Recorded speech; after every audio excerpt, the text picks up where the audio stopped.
our U.S. Select Committee on the Climate Crisis.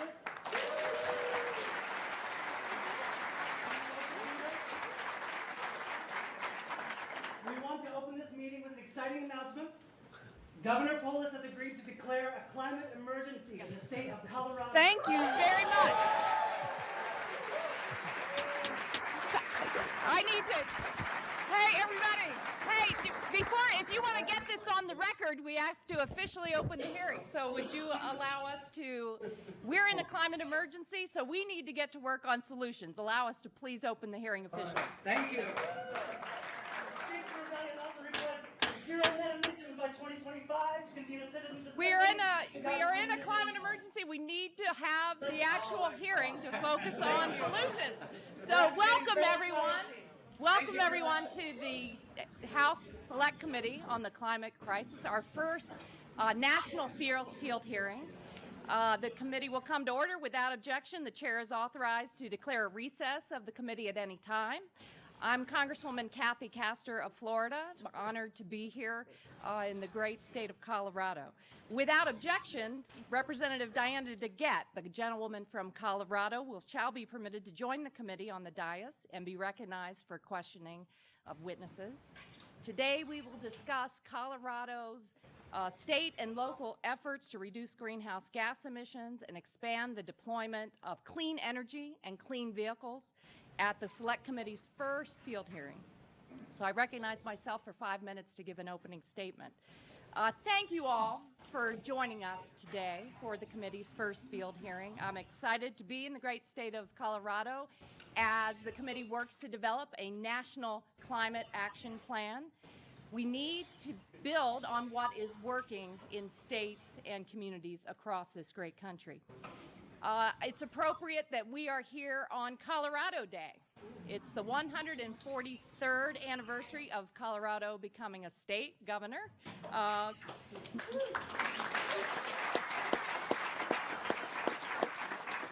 And natural resources have always been a critical part of Colorado's economy. And today, in this century of the climate crisis, those resources also include intellectual and entrepreneurial resources. And we have seen some of these the past couple of days at the National Renewable Energy Lab, NCAR, NOAA, with scientists and students here at UC Boulder. They are doing the cutting-edge research on the climate crisis and the solutions to tackle the crisis. We are also honored that our recent House of Representatives colleague, now Governor Polis, is spending part of his first Colorado Day as governor with us. When we say the states are the laboratories of democracy, we mean that literally here. Colorado is home to some of the leading research in climate change and clean energy, and one of the most important things we can do as policymakers is make sure that clean technology can move from the lab to the market. That's what creates jobs, that's what cuts pollution, and that's what makes America the leader in clean energy. We need to build the clean energy economy to solve the climate crisis. Colorado, in particular, has been a leader in the clean energy revolution. In the 2019 legislative session, the governor and the Colorado legislature have added to Colorado's clean energy legacy by enacting several bills focused on deploying clean energy efficiency, renewable energy, and electric vehicles. Equally important, they also created new programs to support the energy workforce, the clean energy workforce. Today we'll be learning more about those policies and their benefits from a variety of perspectives to inform the Select Committee's work. The climate crisis is the challenge of our lifetime. When we confront it, it makes us realize that we are all in this together, and that it will take creativity, innovation, and persistence by everyone to solve it. Those same qualities are what helped America land the first person on the moon. Recently, we celebrated the 50th anniversary of the Apollo 11 mission. Those first steps on the moon proved that America can do anything when we work together. And I've always found an extra measure of inspiration in Apollo because I'm from Florida, and because when I first came to Congress, I had the honor of inheriting John F. Kennedy's office in the Cannon House office building. A lot of people don't know this, but JFK was also the first president to receive a warning about how humans were changing our climate. Every president since then has received starker and starker warnings from the scientific community about the consequences of carbon pollution and climate change. Landing a man on the moon and returning him safely to Earth was a grand challenge. Making Earth's atmosphere safe for everyone is now a grander one for all of us. We don't have time to waste. We need to act as swiftly as possible. Our next moonshot is solving the climate crisis. I know we can do it, and I know Colorado is going to help us lead the way. Now I'm going to yield the balance of my time to another inspiration for all of us, the great representative of this community, Congressman Joe Neguse. Good morning, Joe. Well, thank you. I first want to say thank you to Madam Chairwoman Castor for selecting Boulder as the location for the very first field hearing of the Select Committee on the Climate Crisis, and welcome to Boulder, to my colleagues. It is such an honor to be able to join the committee in visiting my home state, my home district, my hometown, and my alma mater, CU and CU Law School. So I want to thank everyone here today, the witnesses who will be testifying, the many activists and local leaders who have helped in so many different ways in the fight against the existential threat of climate change. I, in particular, want to recognize my fellow committee members, Representative Caston from the great state of Illinois, the ranking member, Representative Graves from Louisiana, Representative Buddy Carter from Georgia, who unfortunately had to leave last night but joined us for much of the trip, and of course the dean of our delegation, Representative DeGette. But thank you all for being willing to spend your time here in Boulder. I can think of no better place than Boulder, Colorado, and Colorado as a state to host the first field hearing of the Select Committee on the Climate Crisis. It is the epicenter of climate research in the United States. We have been it's been an honor to be able to visit with a number of scientists over the course of the last 2 days at NREL and at NOAA and at UCAR and NCAR and CERES and so many other of the wonderful federal research laboratories that we have here in our state that we are so lucky and blessed to be able to call home. So I look forward to today's proceedings. This climate emergency requires us to take comprehensive and bold action, in my view, and I believe in the view of the members of this committee, and I'm so grateful for the chairwoman's leadership on that front. And with that, I would yield back. Thank you, Congressman Neguse. At this time, I'll recognize our ranking member, Garrett Graves of Louisiana, for an opening statement. Hey, thank you, Madam Chair. And I want to thank all of you for being here to participate in your government. This is what the United States looks like, and I really do appreciate every single one of you being here to share your thoughts, to participate, and to ensure that you're being represented. Governor, I want to thank you for being here. I had the chance to serve on the House Natural Resources Committee with your governor, and certainly a very well-equipped, bright guy. And I got to tell you, I miss you. I miss working with you on the committee. Had a number of amendments that we were able to work on together. But congratulations to you, and I have no doubt that you're going to do great things here. So thank you for being with us. Congressman Neguse, I want to thank you as well. The short trip, I arrived just yesterday morning. This place has been amazing. It really has. The people have been amazing. Mayor, I want to thank you very much for being here and for welcoming us as well. Climate change. I represent South Louisiana. We've got to get this right, but we've got to get this right. And I want to explain what I mean there. First of all, we're in Boulder, Colorado. So we can sit here and we can talk about the symptoms of climate change and what's going to happen here, what's happened here. Let me tell you about where I live. We've lost 2,000 square miles of our state. 2,000. How big is that? If it were the state of Rhode Island, we'd have 49 states today. All right? This isn't some place where birds and fish live. This is people. This is homes. This is businesses. This is history. You know, our tourism department years ago, we have this area called the Atchafalaya Basin. It's one of the only open river floodplains undisturbed in the nation. And they kicked off this, it's just teeming with wildlife. It's amazing. Bears and alligators and deer, just really amazing place. But they kicked off this tourism campaign, and they said, the Atchafalaya Basin, America's foreign country. And I was like, oh, that's awesome. It is, it's awesome. But you know what? That's South Louisiana, the place, the people that I represent, the culture, the music, the food, the people. There's nowhere else. And to watch that disappear, literally, we lose a football field of land approximately every hour. A football field every hour.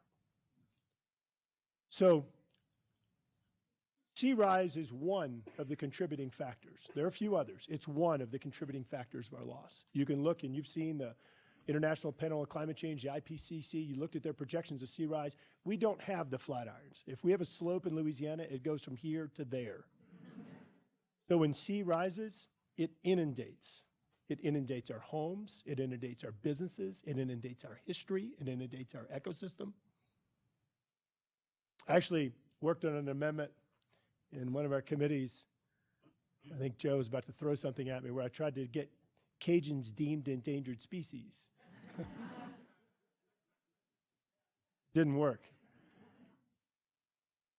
So from the people I represent, we've got to get this right. Now let me explain the other one. We've got to get this right. We've had people experts come before our committee who have said, we can cut every bit of emissions, every single bit of emissions from the United States today. Everything. And it's not going to change the trajectory of warming. This place, Boulder, amazing. Yesterday had the opportunity to go to the National Renewable Energy Lab, had the opportunity to go to the University Corporation of Atmospheric Research. I've been to Ceres before, I've been to the Earth Systems Research Laboratory before. This place is going to be absolutely key in solving the problem. And what I mean by that is the experts, the facilities, the scientists that you have here, the innovation, the moonshot that the chair just talked about. But when you look at what some places have done, up in the Northeast, some of the efforts to go very, very aggressive, they've actually caused energy prices to triple those compared to my home state. My home state, we can't afford. We have a high rate of poverty. We can't afford a tripling of energy. They've actually carried out policies that have required the importation of natural gas from Russia. They've caused folks to burn wood and stoves in their homes. They've caused the burning of heating oil. In California, we've increased our dependence upon oil from Saudi Arabia. Let me say that again. We've increased our dependence upon oil from Saudi Arabia. Here's a little known fact. The United States today,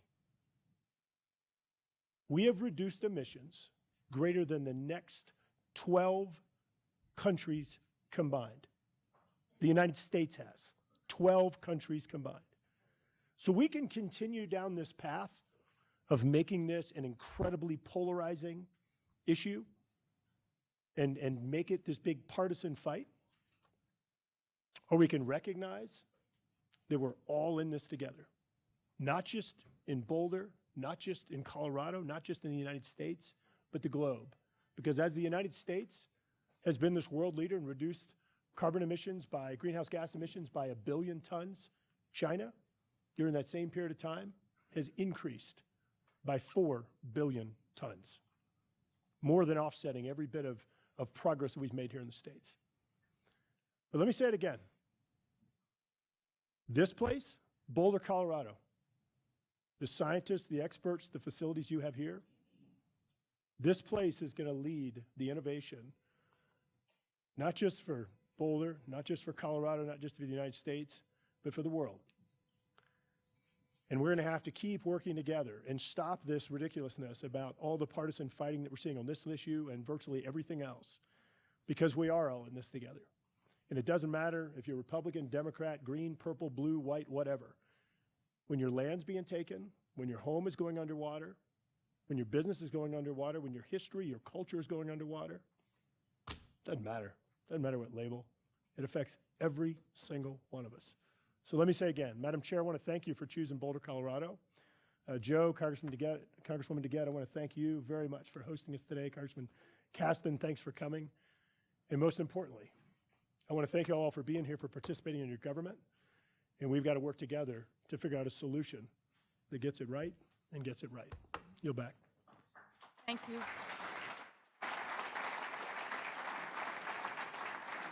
Thank you, Mr. Graves. Now we'll move on to our witnesses. We have two panels today. The first panel is the Honorable Jared Polis, and I yield to Congressman Neguse to introduce the governor.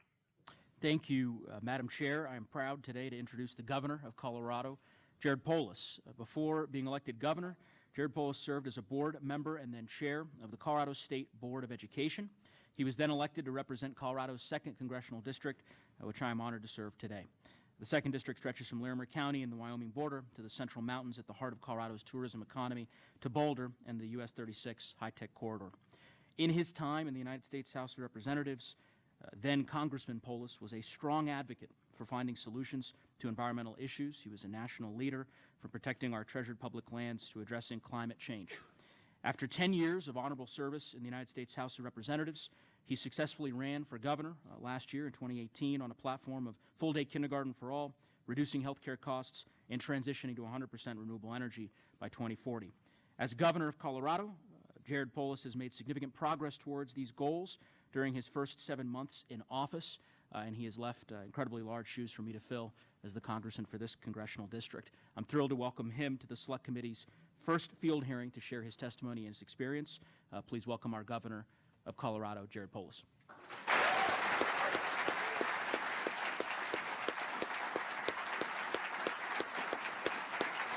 And without objection, the witness's 5-minute testimony will be entered into the record. And at this time, Governor, you are recognized to give a 5-minute presentation. Good morning, Madam Chair, Ranking Member Graves, Representative Neguse, Representative Caston, Representative DeGette. I had the pleasure of serving with many of you for a number of years, and today on Colorado's 143rd birthday, which Madam Chair so kindly recognized, I'm honored to welcome you to Colorado for a very important field hearing to discuss climate change, an existential threat to our security, our health, our economy, our public lands and ecosystems, and our very way of life.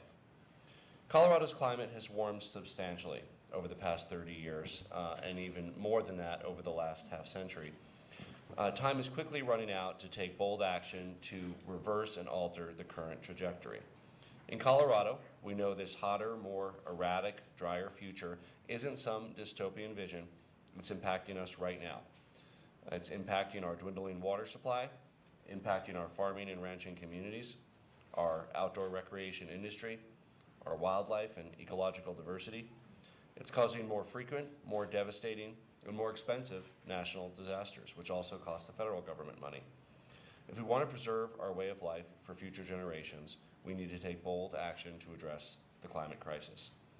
We have more than just a moral imperative to combat climate change. In Colorado, as an example, and of course across America, we also have an economic imperative to lead the global green energy revolution and make the future work for us. We have a choice. We can be a leader in renewable energy, or we can let other countries develop the technologies, create the jobs, and reap the rewards of the renewable energy future. In Colorado, as you've seen over the last couple of days, we've chosen to lead. I ran on a platform of achieving 100% renewable energy across our great state by 2040 because I know that it will preserve our way of life and grow our economy well into the future. This commitment was inspired and informed by the 14 towns and counties across our state that have also adopted the goal of getting to 100% of their electricity from renewable energy by 2040, or in many cases, even sooner. That's why my administration released our roadmap to 100% renewable energy and bold climate action. You have a copy of that in front of you as an exhibit. And this roadmap outlines how we'll drive innovation and build Colorado's economy by continuing and growing our leadership in green energy development. We've taken significant strides during my first 7 months in office to put us on the path to achieving this bold goal. But the truth is that through price reductions and technological advances, the shift towards renewable energy is already happening, and that's good news.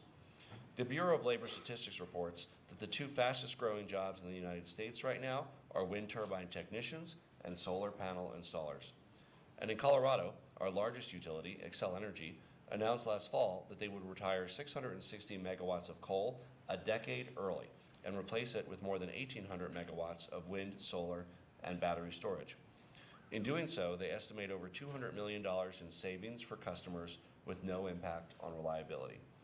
This effort is just a piece of Xcel's broader commitment to reduce emissions 80% by 2030 and produce 100% carbon-free electricity by 2050, a commitment that our state legislature, working with us, codified in statute this past spring.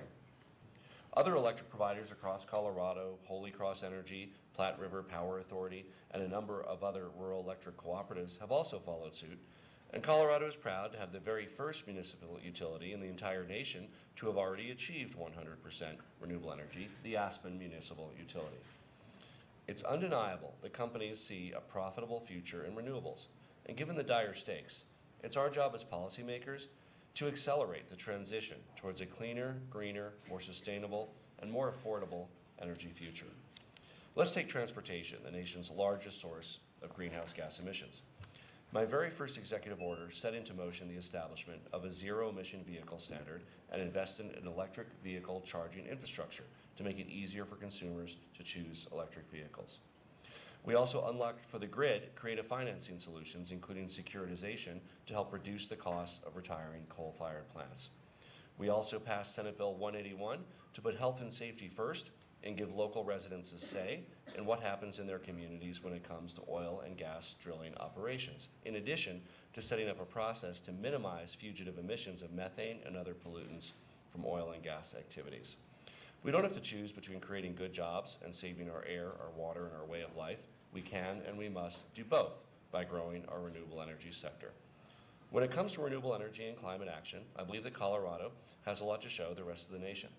And I have no doubt that we could take bold action at the federal level as well. I was glad to see the House pass H.R. 9 to keep America in the Paris Climate Agreement, and I hope the Senate follows suit. The United States does not back down from a challenge. We're a nation of leaders, of doers, of dreamers. In America, we get to choose our own destiny. Thank you for allowing me to testify this morning, and I look forward to answering your questions.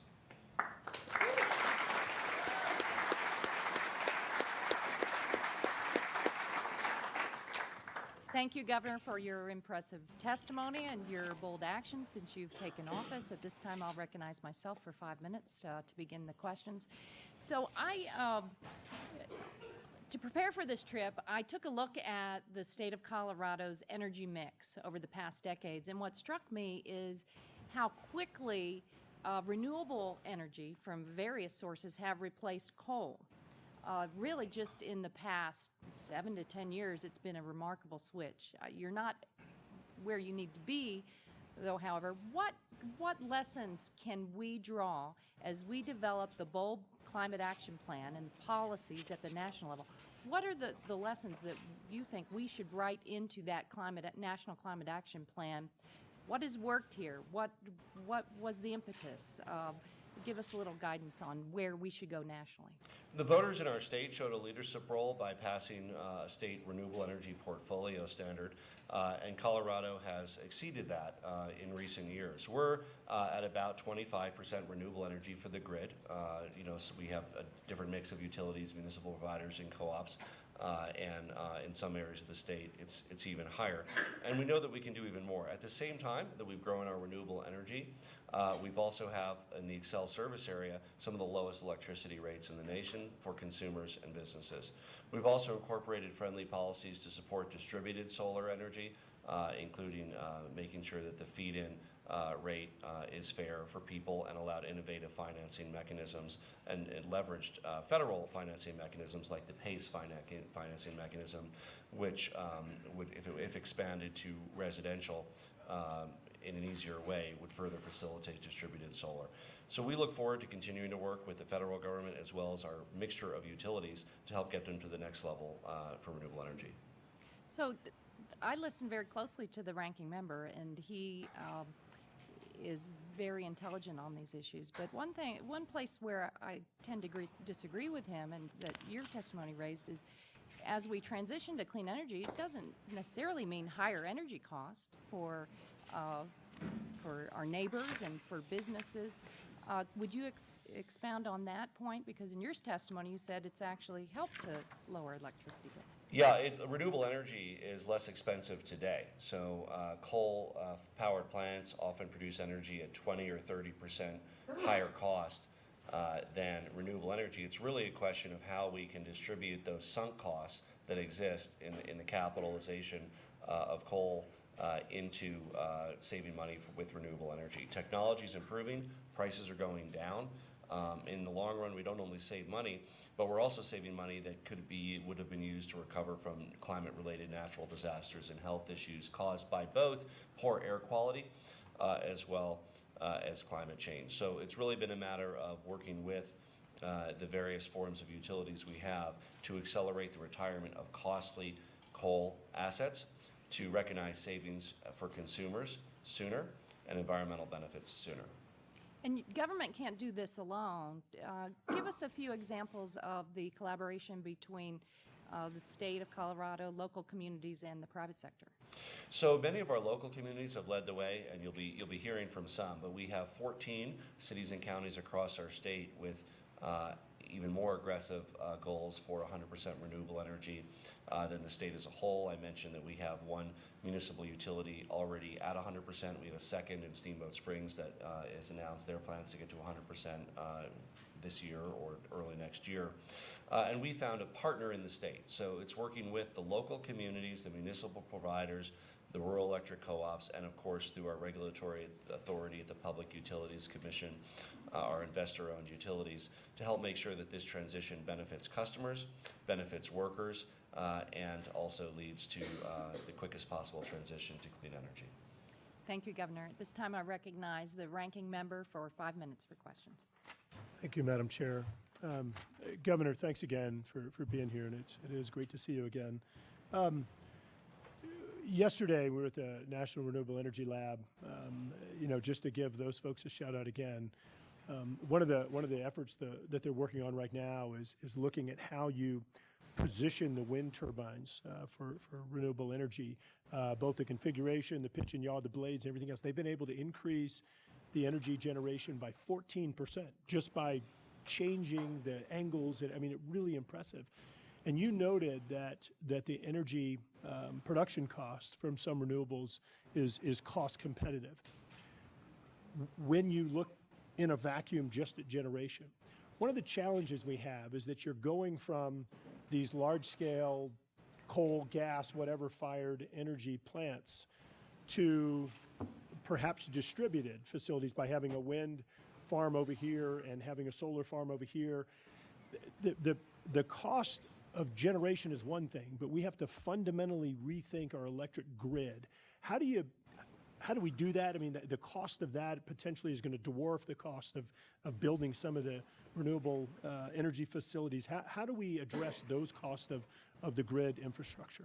Well, firstly, I'm thrilled that your committee was able to see some of our federal dollars at work at National Renewable Energy's laboratory, at NREL and other facilities, as well as university grants across the country. The federal government is leading the way in cutting-edge research to improve the efficiency of renewable energy generation, as well as storage, which is the second part of the question. For a reliable grid, as we increasingly incorporate solar and wind energy the exponential reductions in storage costs have been an enormous boom. And often when utilities are pricing out solar and wind, they're adding in that storage component. So in fact, in a recent RFP where Xcel priced out wind plus storage, it still came in at about 20% less than existing coal power, not to mention new coal power, which would cost even more. Nobody's building new coal, but wind plus storage to ensure reliability of the grid priced out at a better cost. So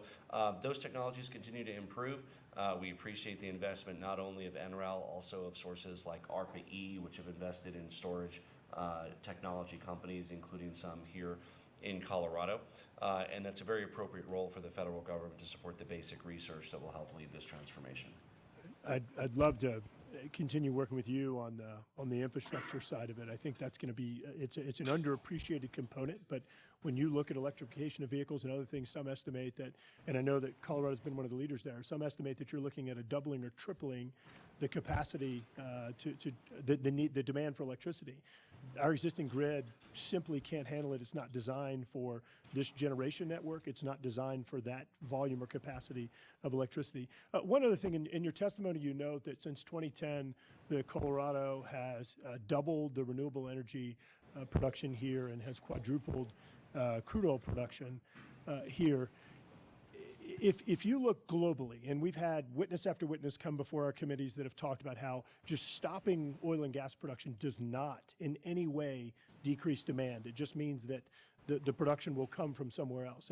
And talking to experts, things like trucks, rail, ships, the large ships, we don't have the technology today to be able to fuel those through renewable energy sources. The power is too great, and so we don't have alternatives. So what role do you see the United States playing in recognizing that there is continued demand for conventional energy sources? What role do we play in that? Recognizing, just like you noted, y'all have been one of the leaders in reducing emissions, fugitive emissions from methane and others. As we're going to hear later, natural gas has actually been one of the leading causes of our emissions reductions in the United States. How do we look at this globally and recognize some of the resources here and use them appropriately? So first, in your previous question, I want to be clear. So electric vehicles and our plan to aggressively increase their use are also an important part of load balancing and even distributed storage. So they have benefits to the grid in terms of having more electric vehicles in use, in terms of when and how they charge and or store electricity in a distributed manner. Yes, we are leading the way in Colorado with our efforts around Senate Bill 181 to reduce emissions in our extraction industry. It takes additional steps to minimize additions of methane and other pollutants from the oil and gas production process. In fact, the federal methane laws were initially modeled after some of the work of my predecessor, John Hickenlooper. The new efforts that passed this legislative session, in addition to further protecting public safety, health, and welfare in the extraction industry, also reinforce the local government's authority over surface impact of oil and gas development and help create a better balance between the existing markets and the need to act on climate change. Thank you. Representative Caston, you're recognized for 5 minutes. Thank you, Madam Chair. Thank you, Governor. I also want to thank CU Boulder. My parents are both CU buffs. They met and fell in love their junior year, so I can say with absolute clarity that but for CU Boulder, I would not be here today. I want to thank you, Governor, for raising your point about the economics of clean energy, and I want to pick up on a conversation we had briefly last night. Anything you do meaningfully to lower the cost of energy and lower CO2 are synonymous, because you can't lower CO2 without burning less fuel, and fuel isn't free. And if anybody grapples with that, all you have to do is ask yourself, if you have a solar panel on your roof, do you ever wake up in the morning and say, boy, the price of electricity is down today, I should probably turn off my solar panel? But at a coal plant, there is somebody whose job every day, sometimes multiple people whose job is to say, what is the forward price of power, and does it make sense for me to run tomorrow? And we have seen over the last decade a steady reduction in the amount of power output from coal because it's not economic. And it's being squeezed out by sources that are much cheaper to run. Now that's an opportunity. There's some challenges within there, but one of the challenges that I really want to give you a chance to talk about is that in the regulated utility model, the way we electrified our whole country, utilities earn a return on their invested capital. If you retire an asset before you fully return the capital, you bring forward all the unamortized capital expense. And so there are a number of utilities who, in thinking about whether they will retire an uneconomic asset that once it's retired will lower CO2 emissions, that decision has the impact of increasing electric rates. You've done something really innovative here to address that problem, and I just would like you to tell us about it, and with a specific idea of if what you've done might be applicable to federal policy. Yes, and I would encourage you to look at additional federal policies, including tax policies, that encourage financial innovation. Because I think what you hit upon, and is very true, is this is largely a matter that through innovative financial mechanisms we can solve. The clean energy is less expensive today. The question is, how do you account for the stranded assets in costly coal and other forms of non-renewable energy? So in Colorado, we move forward with now under new legislation allowing for securitization of stranded assets. So effectively, we can borrow against a future savings stream to accelerate the retirement of coal assets today and help fund a just transition for workers who work in coal-fired plants and recognize savings for ratepayers sooner rather than later. And could we do that federally? There could be federal policies that facilitate states doing that, and we would be happy to look into what some of those might be and give you some recommendations. Terrific. Second question, and you know this all too well, that and I take your point, Americans have been leaders on a whole host of issues in climate. Our federal government, not so much. And we have seen cities and states step up to fill the leadership void. As the federal government has backed away, I was involved in setting up the Regional Greenhouse Gas Initiative in New England a decade ago. California, of course, followed with AB 32. Let's plan for success in this moment. Let's assume that the exceptional leadership on this panel is able to persuade our colleagues in Washington to finally take the kind of bold leadership that we need at the federal level. And let's assume that once we do that, we push a standard that's even more ambitious than what's been done in the states. How, as you've sat on both sides of this question, how should we be thinking about that in a way that expands our ambition, but at the same time doesn't frustrate the fact that many people in the states have already made long-term commitments to reduce CO2, have binding contracts with renewable portfolio standards? How can we align that with state policy? We hope that your hypothetical becomes reality, and we're celebrating the success of your committee's initiatives sooner rather than later. Our challenge at the state level is not too different because we have many local jurisdictions within the state. So how do we make sure that we encourage and facilitate communities like Boulder, communities like Aspen, Summit County that have even more aggressive climate goals with local buy-in than the state, and then work to make sure that the whole state moves along as well. So it's really a matter of both. I think, of course, I hope that the Senate acts on House Resolution 9 with regard to rejoining the Paris Climate Accords. I hope that we set bold goals at the federal level, as well as partner with states and communities who choose to pursue a renewable energy future even faster. So we really have the same issue in many ways at the state level, where we have over 14 communities with aggressive goals. We have a specific initiative to partner with them and help them achieve their goals for their area of jurisdiction, as well as making sure we bring along the rest of the state. Thank you. I yield back. Congressman Neguse, you're recognized for 5 minutes. Thank you, Madam Chair. Thank you again, Governor, for being here today, for spending so much time with us, and for your testimony and your leadership. Also appreciate you recognizing the local leadership. One of the reasons that I advocated for the Select Committee to be located here for its first field hearing was because of the 14 cities and towns across our state who have made this commitment to a bold 100% renewable energy transition. And so looking forward to their testimony as well. And I appreciate the exchanges. I think there are just already a number of different areas in which the committee, I suspect, will follow up, that this will be the beginning of a conversation and not the end. FERC regulatory reform is something that I know interests the ranking member and me as well in terms of grid modernization and so forth.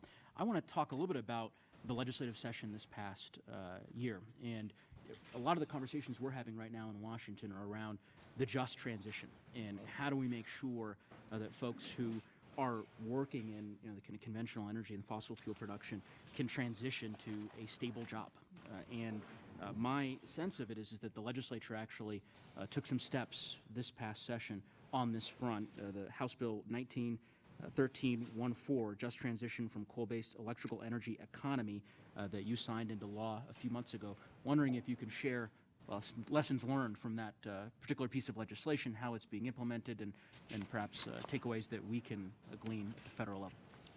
And I believe that Colorado is the first state in the nation to formally establish an Office of Just Transition to take a look at all of the programs and funding within relevant state agencies, specifically through the lens of supporting communities and workers that are impacted by a changing energy sector. There's enormous opportunities in clean and renewable energy. The challenge is how do we align those opportunities with people who work in the fossil fuel sector.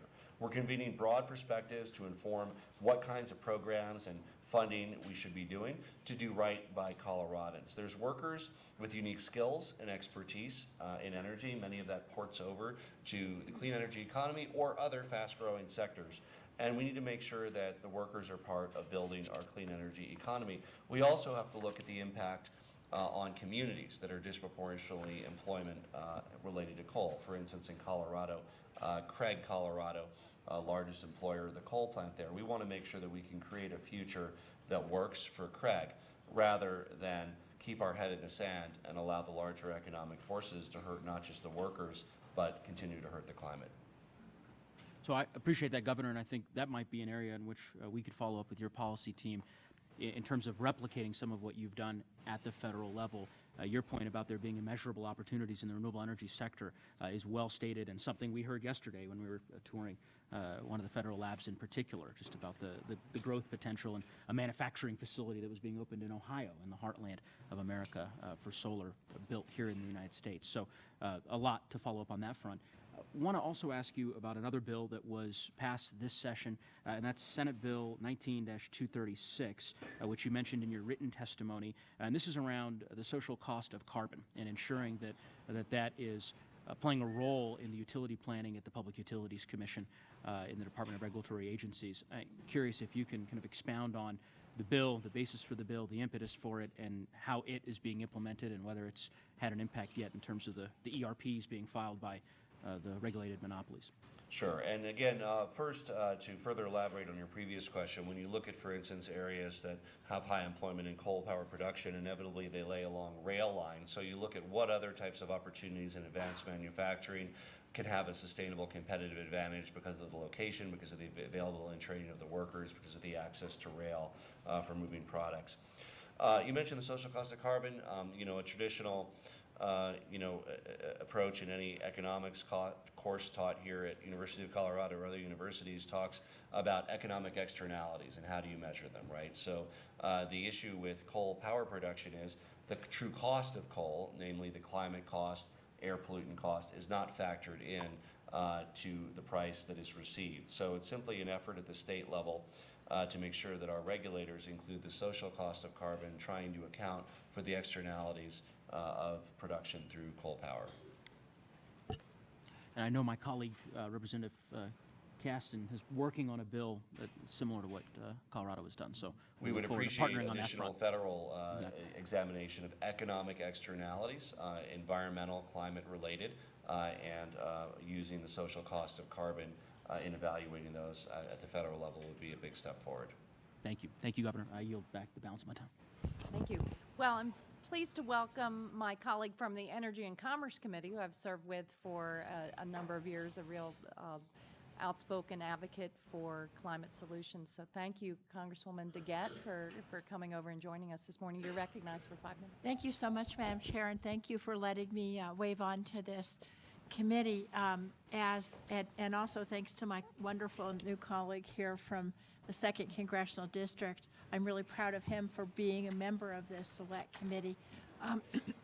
As the chair said, I'm a member of the House Energy and Commerce Committee with you and the Natural Resources Committee with Congressman Graves and Congressman Neguse.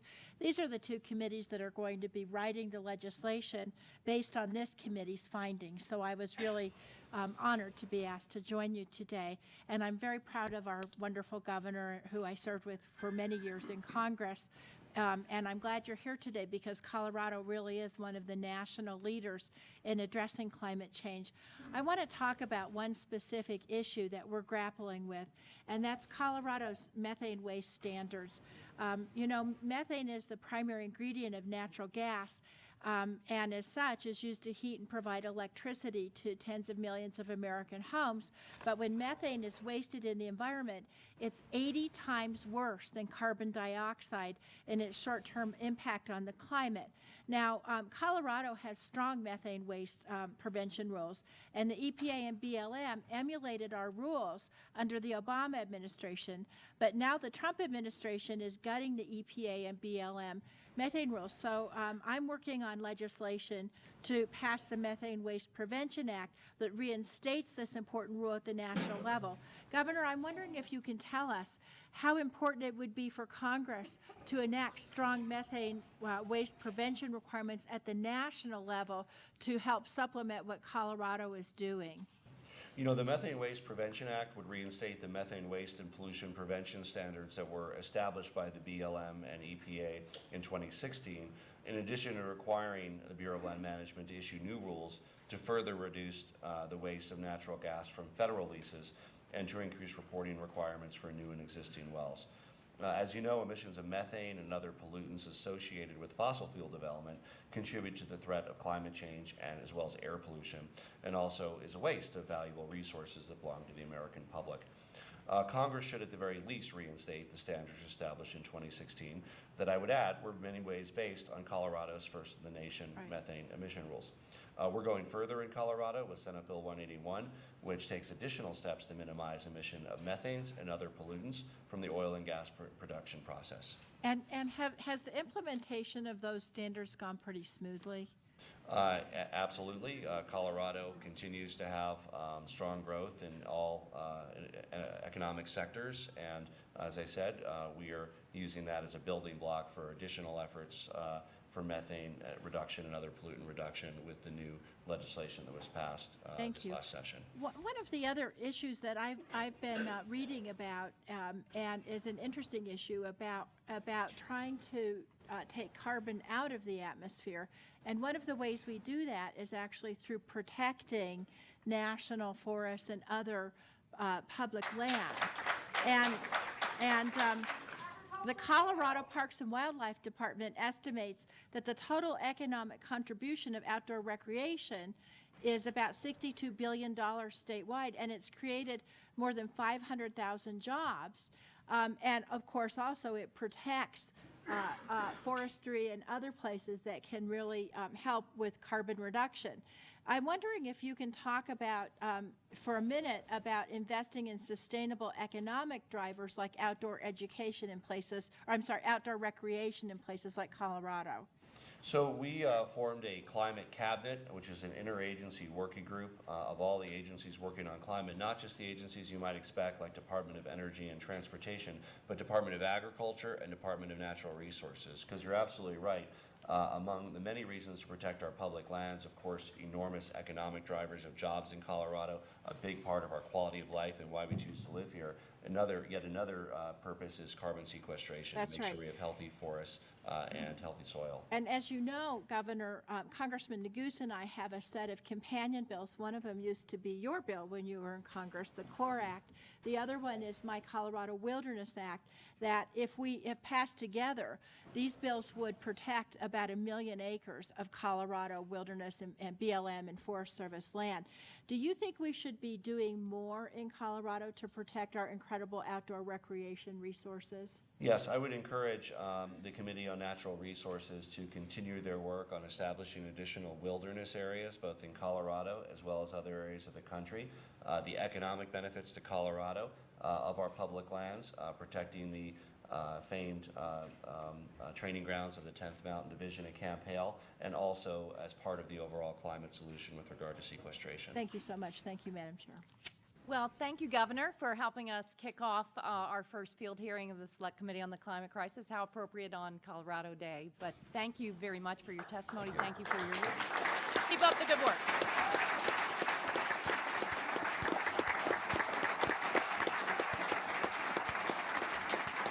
Okay, now we will move to our second panel. So we'll give them a minute to come forward.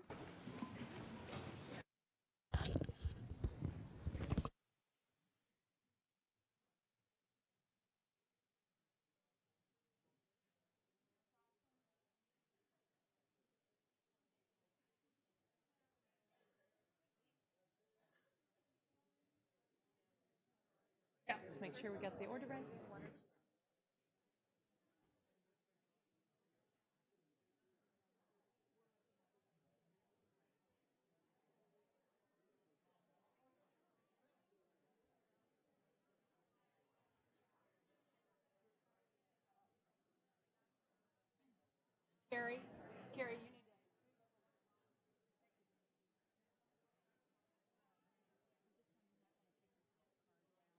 Yeah. You can see those folks. Do you want me Yeah. to?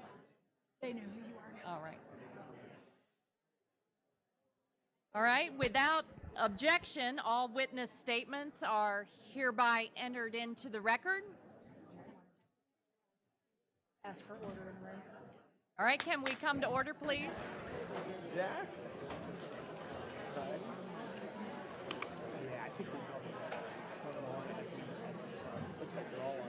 All right, let's have order in our committee room so we can get to our next panel. I'd like to welcome some of our local leaders who are going to give us their expert testimony here. So let me introduce them to you. The Honorable Suzanne Jones is the mayor of Boulder, Colorado, and has served as a member of the Boulder City Council since 2011. In addition to serving as mayor, she is also the executive director of EcoCycle, a community nonprofit focused on recycling, composting, and other zero-waste efforts. Previously, Mayor Jones was the Central Rockies regional director at the Wilderness Society. The Honorable Wade Troxel is the mayor of Fort Collins, Colorado. Mayor Troxel was elected in 2015 and is now serving his second term. In addition, he is an associate professor of mechanical engineering and the director of the Center for Network Distributed Energy at Colorado State University. Mr. Kerry Weiner is a state energy specialist at Colorado State University Extension and the director of CSU's Rural Energy Center. Mr. Weiner helps Colorado residents make informed decisions about energy solutions. He conducts economic feasibility assessments for on-farm renewable energy and conducts community and local energy assessments. Mr. Chris Wright is the Chief Executive Officer of Liberty Oilfield Services. He is also the Executive Chairman of Liberty Resources. Previously, Mr. Wright served as the Chief Executive Officer of Pinnacle Technologies. And Ms. Heidi Vandergerden is the first, I'm so sorry. And Gendron is the first Chief Sustainability Officer at the University of Colorado at Boulder. Previously, she was appointed by President Obama to serve as the Director of Public Engagement and External Affairs at the U.S. Department of Energy. She's also served as a senior advisor on climate change and energy for former Colorado Governor Bill Ritter, where she helped develop Colorado's first climate action plan. Welcome to all of our witnesses.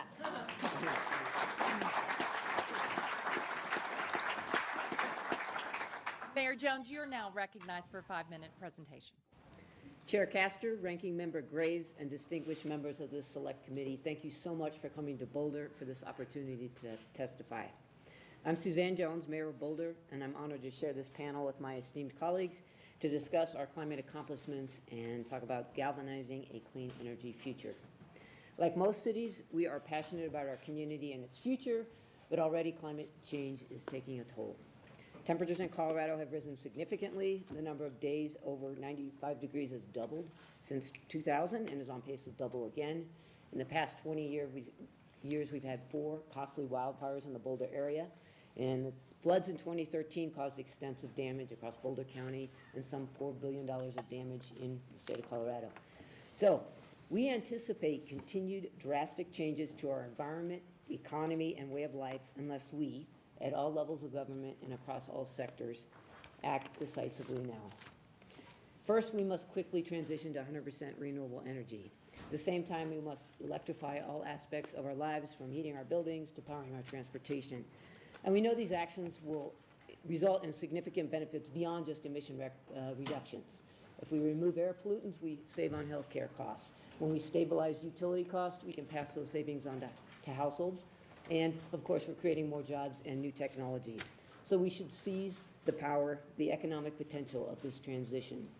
And we've already begun this work. Here in Boulder, we have been leading on climate action in numerous ways. With repeated direction from our voters, we are actively exploring the creation of a city-run and community-owned electric utility, so we have more control of our energy future. We co-developed a national energy advising model with 18,000 participating homes and businesses who are now saving millions of kilowatt hours per year. We developed an aggressive building code resulting in more than half of our newly built homes in recent years being net zero. We have one of the highest per capita rates of solar energy in the country, with 39 megawatts currently installed in homes and businesses. We co-founded a 28-member coalition of Colorado cities and counties called the Colorado Communities for Climate Action, or CC4CA, and together we're successfully advocating for climate action at the state legislature.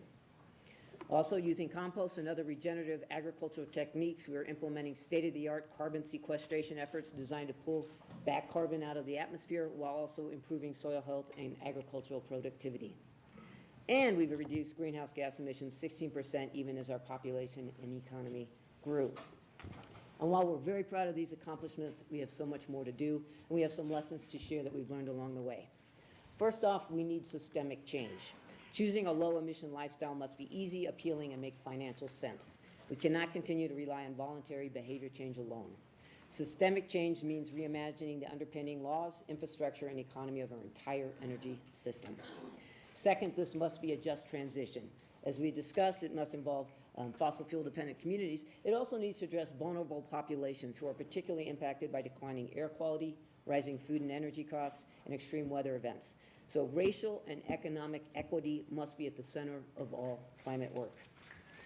Third, we need new robust financial tools for climate adaptation projects that balance upfront costs with the long-term benefits. Fourth, despite our successes, progress has been too slow. Not only must we address additional sectors, such as material management, to reduce waste and create circular economies, we also know that carbon capture and sequestration is now essential. Finally, the scale of the climate crisis demands decisive state and federal action.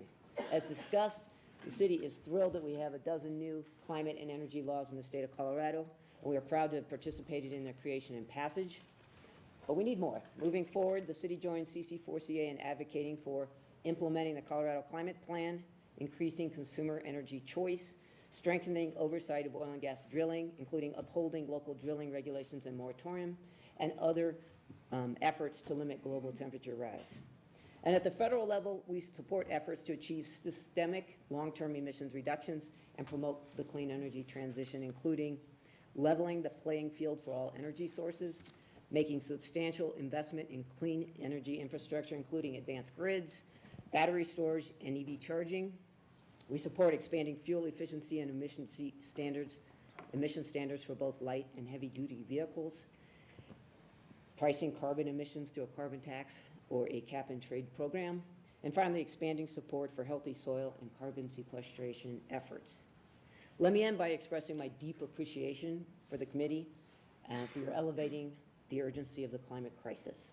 Throughout our nation's history, the federal government has from time to time stepped up to major environmental crises, whether it's the Dust Bowl, whether it was the burning of the Cuyahoga River, whether it's the hole in the ozone. We have done it before. We need to do it again. It's really time for federal action to help harness our country's innovation and address this existential crisis. And if we do so, and do so quickly, we will realize lasting benefits to our environment, public health, and our economy. So let's be bolder, as we say here. And on behalf of the Boulder community, thank you so much for this opportunity, and I look forward to your questions. Thank you, Mayor. Mayor Troxel, you're recognized for 5 minutes. Thank you to Committee Chair Castor and Ranking Member Graves for the opportunity to address the Select Committee on Climate Crisis. And thank you to Representative Neguse for hosting and having this hearing in the great state of Colorado on Colorado Day. My name is Wade Troxel. I am the mayor of Fort Collins, and this is where I was born, raised, and went to school and have my career. And now I have the honor of serving as mayor. Fort Collins is a mid-sized city of 172,000 people. We're the 4th largest city in the state of Colorado. We're home to Colorado State University with a strong, diverse economy and deep commitment to innovation, resilience, and excellence. For context, Fort Collins was a community of 20,000 people when I was born. And now it's 8.5 times that size, and it's even better. More dynamic and forward-thinking. We like to think that we punch above our weight class as a city. And our collaborative approach to climate action is just one example. Fort Collins is one of the most aggressive climate action plans, and we celebrate 20 years of climate action this fall, including our unanimously adopted goals by City Council in the March of 2015 to reduce our community carbon emissions by 20% by 2020, 80% by 2030, and achieve carbon neutrality by 2050. We set these goals because it makes financial, social, and environmental sense for our community. Fort Collins is a plan and do city. While aspirational goals are important, what differentiates Fort Collins is that we've translated these goals into action-oriented, pragmatic, and cost-effective solutions that benefit all in our community. For example, energy efficiency programs through our municipal electric utility and Platte River Power Authority are saving businesses almost $10 million annually from improved efficiencies, and their employees are more comfortable and productive. Efficiency and solar programs generated in excess of $40 million in local economic benefits last year, while supporting over 200 jobs. Our climate economy strategy, along with our collaborative approach, has been a key to our progress, and I'd like to share some examples. Platte River Power Authority and its 4 owner communities, including Fort Collins, has led the way with a resource diversification policy calling for 100% non-carbon energy mix by 2030. Our community is committed to 100% renewable electricity by 2030 as well, as are a number of our large local businesses, many of which are technology businesses. We can transition to clean and resilient electric infrastructure while achieving affordability, reliability, and stewardship. Near-term utility scale investments will result in more than 50% of our electricity in the coming year coming from non-carbon sources with, importantly, a neutral bill impact on our customers. Our groundbreaking regional watershed partnership with Larimer County and other municipal jurisdictions in northern Colorado looks towards a circular economy where waste is looked at as a beneficial resource. A master plan has been developed with new watershed diversion facilities, and supporting policies were developed to help us achieve our waste diversion goals. We're also a leader, along with Boulder, with 27 communities in Colorado partnering to advocate state and federal policy in a coalition called the Colorado Communities for Climate Action. This group helped pass over a dozen bills at the state legislature this past year. These efforts and investments have led to significant results for Fort Collins, and we've seen net reductions of our emissions and reduced per capita emissions of 34% since 2005, while our population and economy has continued to grow. While this being said, some challenges can best be addressed at the state and federal level. I offer the following for your consideration. 1, encourage goal setting at all levels. Setting ambitious goals can help establish community direction, ensures accountability, and it spurs innovation. 2, recognize the climate economy. Scalable integration and their technologies will come from our private sector partners. 3, recognize the value of energy systems at multiple levels and multiple scales. Systems thinking and integration must overlay these transitional initiatives while vertically integrating with the end-use prosumers. Fort Collins collaborates with industry and our research partners such as Colorado State University and the Gridwise Alliance to transform and modernize our grid to meet a rapidly transforming electric utility industry. With the convergence of electric and transportation systems, continue our investments in multimodal and electric infrastructure. Thanks to federal investments, Fort Collins has doubled its transit ridership over the past 4 years because of MAX, our bus rapid transit system, and we'll be adding 7 electric buses to this system in the near future. In partnership with the Electrification Coalition, we now have electric charging stations at most of our large employers and throughout the city and within our municipal parking structures. We need to encourage innovation. Fort Collins is currently featured in the Smithsonian exhibit at the U.S. Museum of American History as a place of invention. Fort Collins is one of 9 award winners of the 2018 Bloomberg Philanthropies U.S. Mayor's Challenge, and the associated $1 million has gone towards our innovative EPIC program, which provides for healthy and equitable benefits to low to moderate income renters by improving the energy efficiency with on-bill financing and rental homes. In conclusion, Fort Collins is uniquely positioned to demonstrate how carbon neutrality can be achieved to benefit all residents and businesses in an action-oriented, reasonable approach. I look forward to our discussion and your questions. Thank you. Thank you, Mayor. Mr. Weiner, you're recognized for 5 minutes. Thank you. Thank you, Madam Chair, Ranking Member Graves, and committee members. Thank you for providing me with an opportunity to speak with you here today. I have been the State Energy Specialist for Colorado State University Extension for the last 9 years and served as Director of Colorado State University's Rural Energy Center for the last 7. I have also worked as Renewable Energy Planner for the City of Santa Fe, New Mexico. In these roles, I have implemented sustainable energy measures and consulted with a variety of stakeholders on sustainable energy. My testimony today represents my own views as a specialist in the field. In my experience, I have found that both utility-scale clean energy development and community-based collaborative approaches to sustainable energy are key to maximizing benefits to rural areas. Driven by our mission of empowering Coloradans, CSU Extension's work has focused on the community-based collaborative framework, which I'll highlight through 2 examples. First, we've conducted community energy assessments for several small towns in Colorado. These assessments provide local leaders with snapshots of funding and technical assistance opportunities available to them that align with their needs and goals. We've done these assessments in farm towns, mountain towns, and now even in a coal town. Some communities are motivated by climate change, while others just want to save money for their taxpayers. In Buena Vista, a small but growing town in central Colorado, we engaged the local Chamber of Commerce, realtors, nonprofits, energy contractors, and utilities in our assessment process. 2 of our main recommendations were to switch to more efficient lighting in town buildings and to install electric vehicle charging stations near the downtown area. In doing the lighting retrofits, the town hired a local contractor, took advantage of rebates from its rural electric cooperative, and is saving an estimated $4,000 per year in taxpayer money. In installing the EV charging stations, the town took advantage of a Charge Ahead Colorado grant from the state, supplied residents and tourists with places to recharge, and may have increased business near the charging stations while EV drivers charge their cars.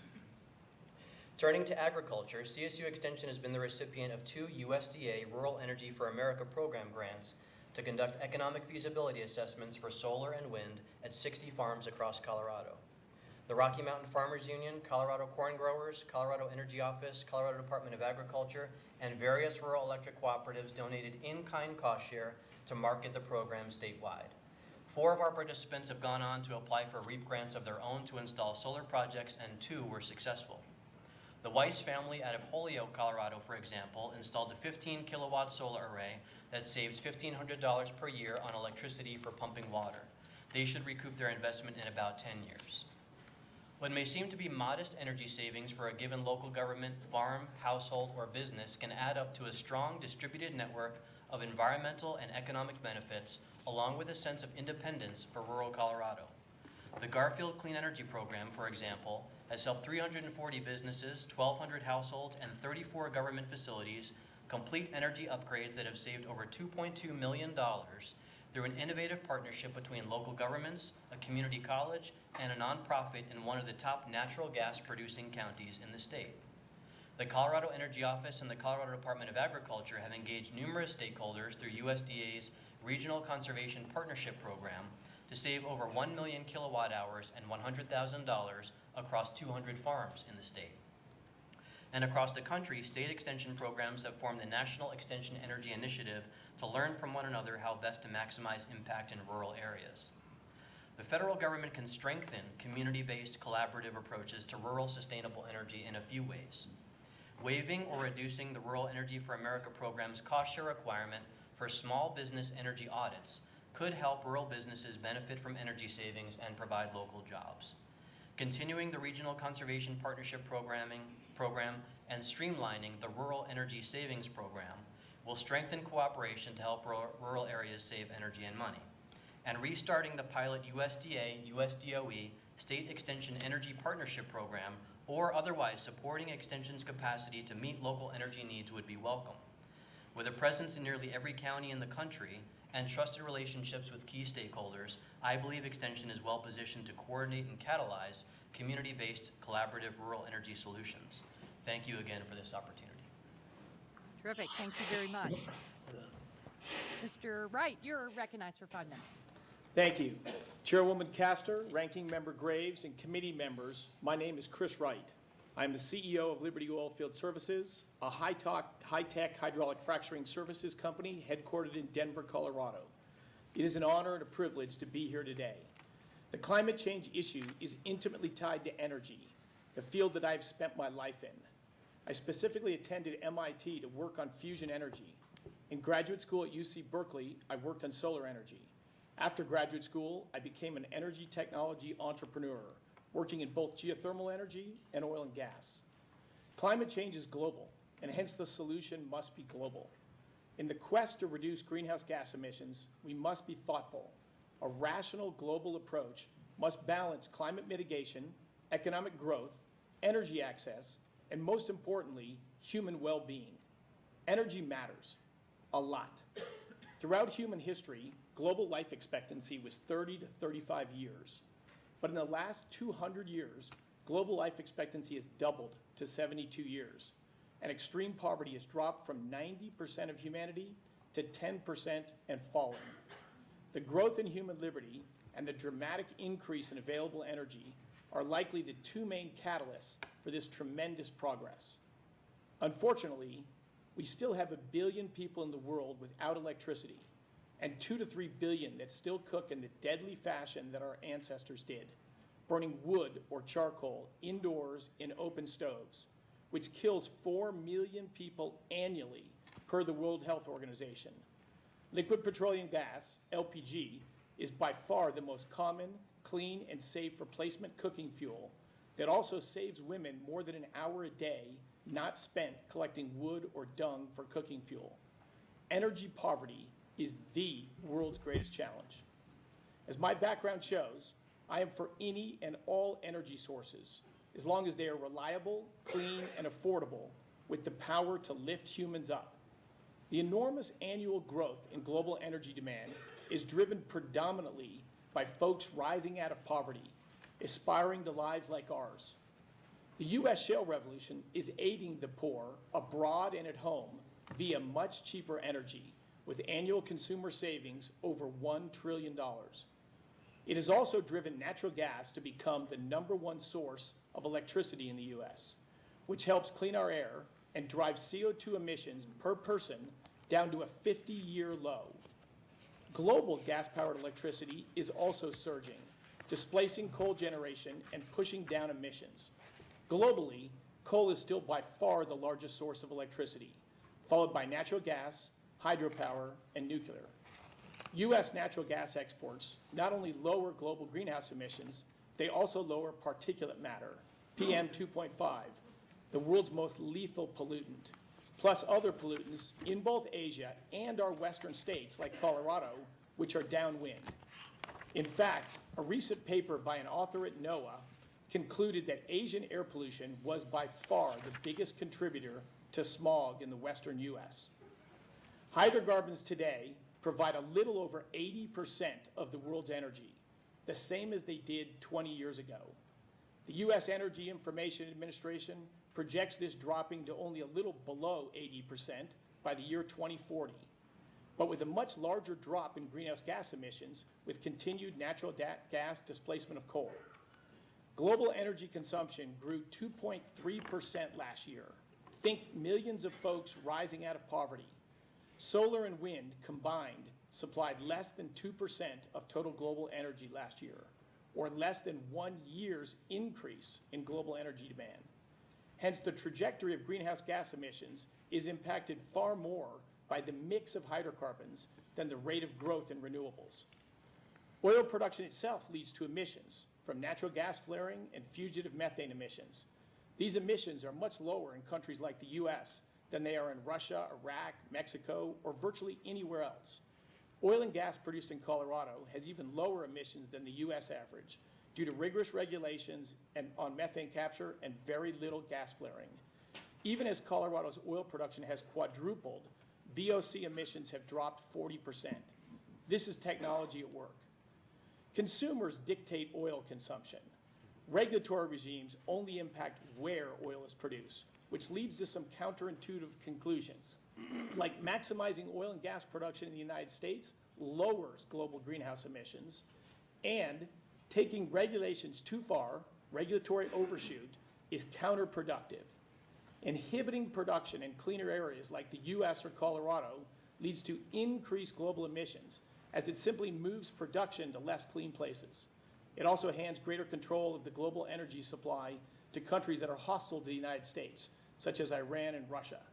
To date, Colorado has been a shining star, extremely modern, low-emission oil and gas production that is displacing dirtier production elsewhere. Seeking territorial-based solutions that would keep U.S. fossil fuels in the ground would result in an increase in global emissions.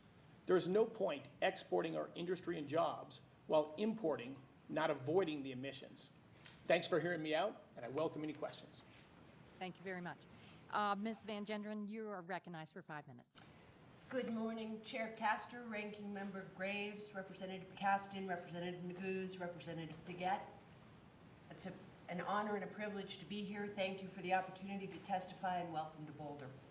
My name is Heidi Van Genderen, and I am a third-generation Colorado native. I have spent over 3 decades now working to advance the policies, technologies, deployment, and financing of low-carbon strategies. The Chairwoman was kind enough to provide a couple of highlights of my career. I would note that my testimony today represents my own views based on my professional background. You've heard this morning from Governor Polis, both mayors, about Colorado's leadership in advancing clean energy at the state and local level. You heard about the benefits of clean energy for Colorado's rural communities, in particular from Carrie Weiner, and you heard about the role of natural gas and some regulatory outlook from my colleague, Mr. Wright. I refer you to my testimony, the written testimony, which addresses Colorado's energy economy and the policy landscape as well, and thank my fellow panelists for covering those topics so ably this morning. I would augment their presentations only to add that the escalation of state and local policy has in good measure been spurred by the lack of action at the federal level over the last 2 decades in particular. And I would note further that the best energy policy, Representative Caston and I spoke briefly about this morning, optimally is bipartisan and transpartisan. The economic health and community development benefits derived from a willing diversification of our energy fuel portfolio are eminently evident in Colorado, elsewhere, and elsewhere around the world and the country. The Select Committee has the opportunity to demonstrate a different path, and I applaud your efforts to work on these issues in truly bipartisan fashion. I turn then to the importance of leadership by example and the investment in research, exemplified by the work underway by the state's flagship university, the University of Colorado. Research for all aspects of climate change and the energy transition is an extraordinarily important investment as researchers and scientists seek to provide you, the lawmakers, with accurate science-based evidence on which to base policies, programs, and investments that can make a difference at sufficient speed and scale. CU Boulder became an inaugural member of the University Climate Change Coalition, which now boasts 20 of the top-tier Research 1 or R1 universities from Canada, the US, and Mexico. Our Chancellor, Phil DiStefano, recently attended a summit hosted by the University of British Columbia and was able to converse with other university leaders about combining research endeavors across universities so that those research dollars are used as efficiently and effectively as possible. Roughly 74% of the University of Colorado Boulder's research funding comes from the federal government. Thank you for your awareness of the importance of the federal government's role in adequately funding this critical research. While we cannot rely on technology development and applied research as the sole solution to this challenge, there is some remarkable work underway through breakthrough technologies at this university. 3 among many examples are: 1, the development of a long-range methane leak detection system that is a literal game changer in finding and capping methane leaks from oil and gas production. This is now a for-profit company. Development of nanobiohybrid organisms capable of using airborne carbon dioxide and nitrogen to produce a variety of biodegradable plastics and fuels, literally pulling the carbon from the atmosphere towards sequestration of it. This innovation could vastly improve our ability to do just that and manufacture sustainable biodegradable fuels and plastics. Development of an electric vehicle charging infrastructure begun at CU Boulder that would be embedded in roadways and allow ongoing charging of EVs as they travel along those roadways. 3 amazing examples. CU Boulder's work in climate science in collaboration with the many national labs has been noted this morning as Legion, and again outlined further in my written testimony. Last but not least, CU Boulder also seeks to demonstrate leadership through its own operations and deployment of our campus as a living laboratory. The latter provides opportunities for our students through integrating research and education into our daily operations and creating fertile ground for innovation and entrepreneurship by bringing together our researchers, our industry partners, and venture capital with the goal of taking applied research quickly to commercialization. The importance of partnerships like these cannot be underestimated. Thank you. I look forward to discussion and to answering your questions. Terrific. Well, thank you all very much for your compelling testimony. At this time, I'll recognize myself for 5 minutes for questions.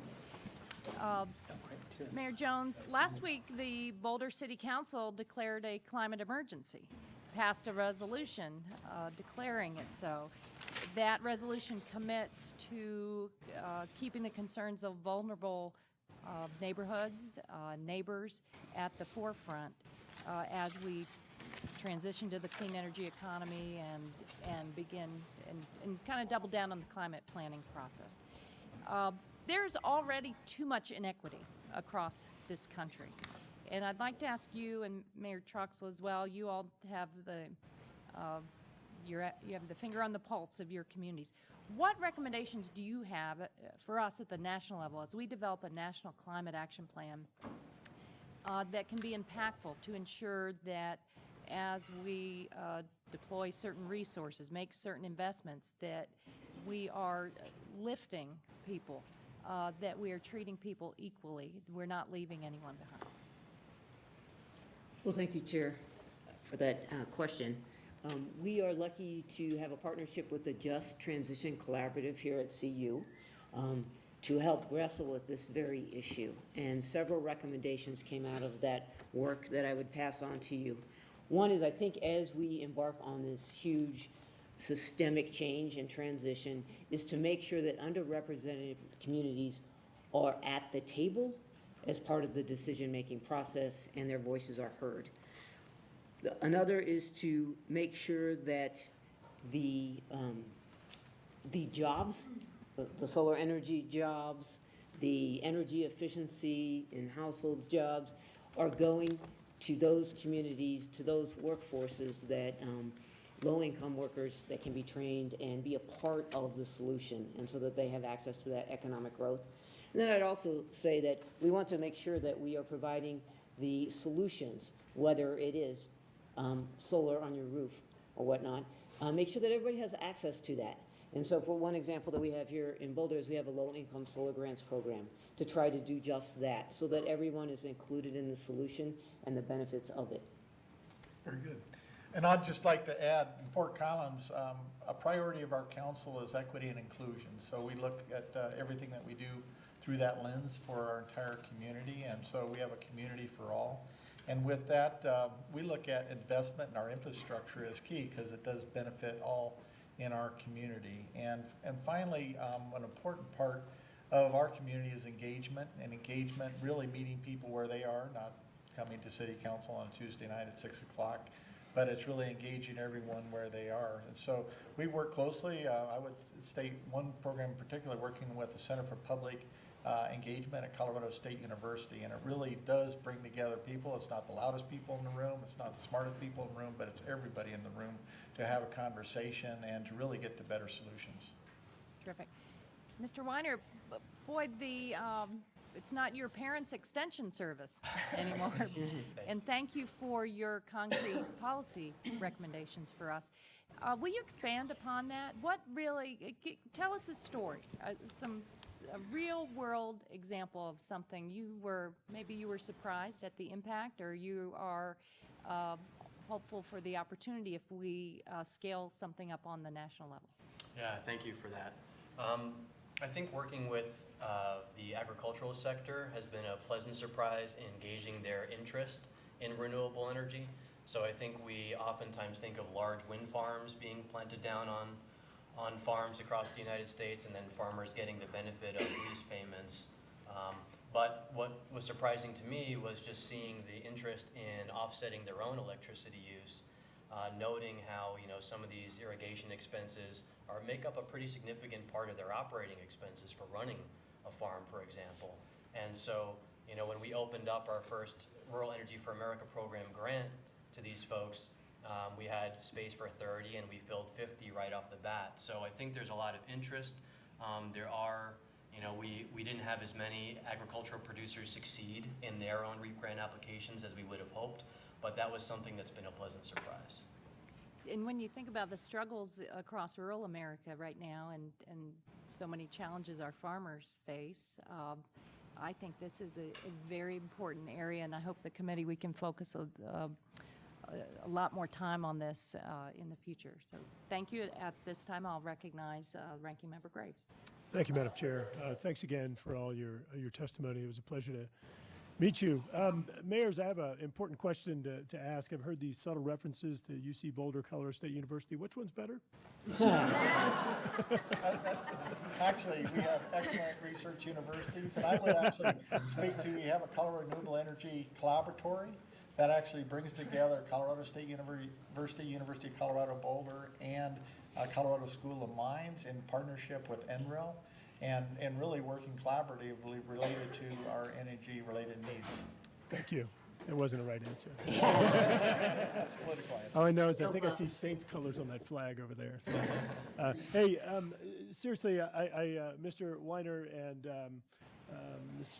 Van Gendren. Just call me Did I Heidi. get it? It's a lot easier. All right. It's okay. Oh, goodness. My Dutch German family would be very disappointed in me. But in any case, you both mentioned something that I think is pretty important, and as did Congresswoman DeGette. We talk often about reducing emissions, which of course is an objective I think we all share, and we need to ensure we continue on this downward trajectory. But you both also mentioned potential opportunities for sequestration, as did I think the legislation that Congressman Neguse and Congresswoman DeGette were working on. The role of the biogenic environment and actually capturing. And in Louisiana, one of the things that we do for coastal sustainability is we engineer oyster reefs in a way where you can set up geometric formations to where wave energy comes in, hits perhaps a pyramid shape, sends wave energy up instead of into our communities. Oyster reefs sequester greenhouse gases. They purify the water. They help to clean the water. They obviously provide a food source. Multiple win-win-wins as a result of those. And I think it is something that's really important that oftentimes isn't given as much respect in this discussion that it's needed. And so I appreciate both of you bringing it up. Mr. Wright, you brought up some things that were somewhat counterintuitive, I think. You actually said, and don't let me put words in your mouth, but basically that by producing natural gas, we are actually resulting in cleaner emissions, cleaner energy solutions.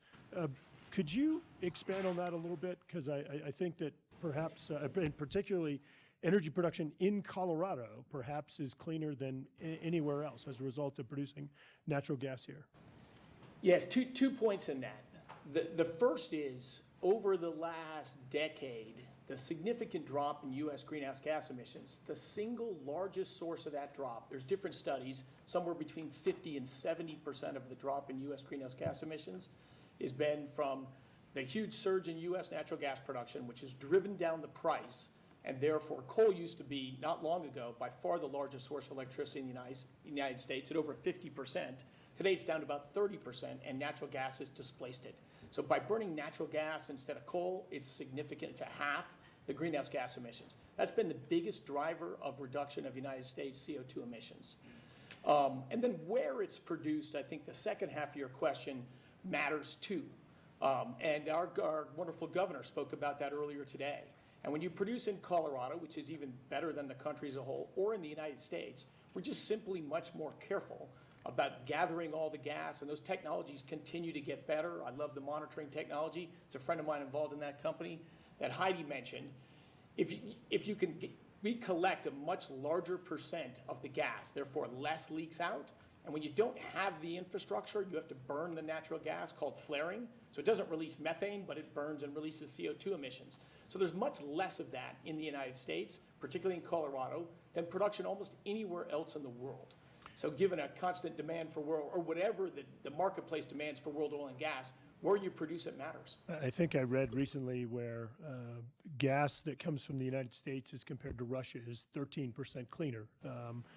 And so whenever you're using Russian gas, it results in a dirtier environment and greater emissions. When we were at NREL yesterday, I don't remember who it was, but one of the scientists said that if we had to pivot immediately to renewables, that the technology, that the grid, everything, I think you mentioned that 2% of the world's energy is produced from renewables, that it's simply not, we're not capable at this point of just having this automatic transition. I noted a lot of the scientists that talked to us about trucks and ships and planes and other areas where the energy concentration of renewables and the storage capacity of batteries is not great enough. The U.S. is viewed, I think, globally as perhaps not the leader on emissions reduction, but as I stated earlier, we actually are. Could you briefly compare U.S. compared to perhaps Europe in our strategies for emissions reduction? You bet. And maybe the biggest example there is Germany, who's certainly spent per capita the most of any country in the world. They started earlier.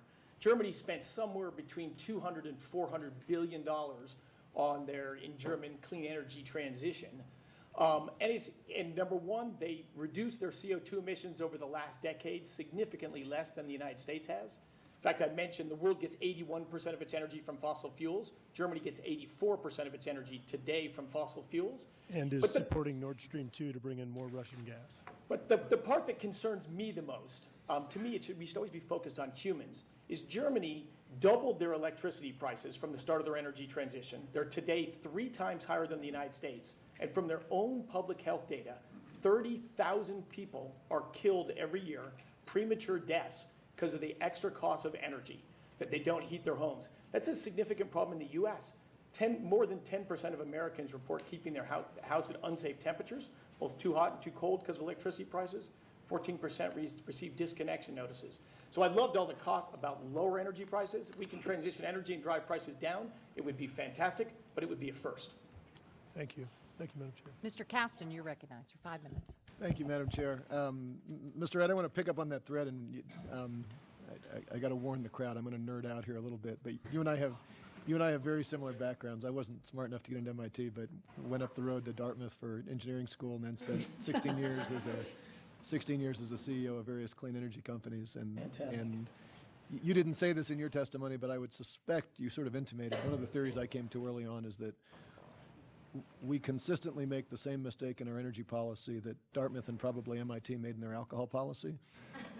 We assume that we can regulate demand by regulating supply, and people want energy, and that led me to really focus on energy efficiency and conservation, particularly on the generation side. But I want to talk a little bit because I have some concerns about what you said, but I want to sort of hear your thoughts on this. For most of the beginning of my career, natural gas was always $3 a million BTU. It was locked in place, and the gas industry, you could sell it for $5, you'd rather sell it for $5. But a lot of the power sector built massive amounts of gas-fired generation in the 90s because they said at $3 we can compete with coal. We built 200 gigawatts, that's 20% of our entire power fleet, gas-fired generation in about a 10-year period to chase $3 gas. Now, as I don't need to tell you, in 2007, the price went up to about $12. First off, I'm assuming you would agree with me that was basically a supply-demand balance that really pushed that up. Agree 100%. Okay. Post-recession and post the fracking revolution, the price has gone back to $3, and we've been basically at $3 for the last decade. And I agree with you that has substantially explained the demise of coal. The rise of renewables has played a big role, efficiency has played a big role, but gas has played a big role there. During that same 10-year period, European gas prices have been around $7 on average, roughly speaking. There was a huge push in the 90s to build LNG facilities to export gas to Europe to chase high-cost gas, because a lot of gas producers wanted to chase that expensive gas market.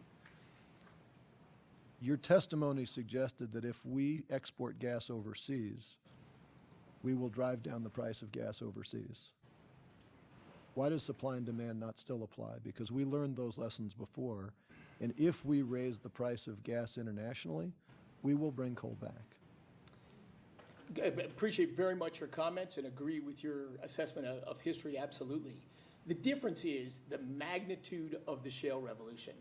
Almost all oil and gas is originally produced in shales. It's slowly through geologic time and natural hydraulic fractures leaks out. So before, we were just finding the stuff that leaked out and got trapped. Now we're going into the source rocks, and the reserves in the United States are just gigantic. I think $3 is a ceiling on natural gas prices for as far as the eye can see.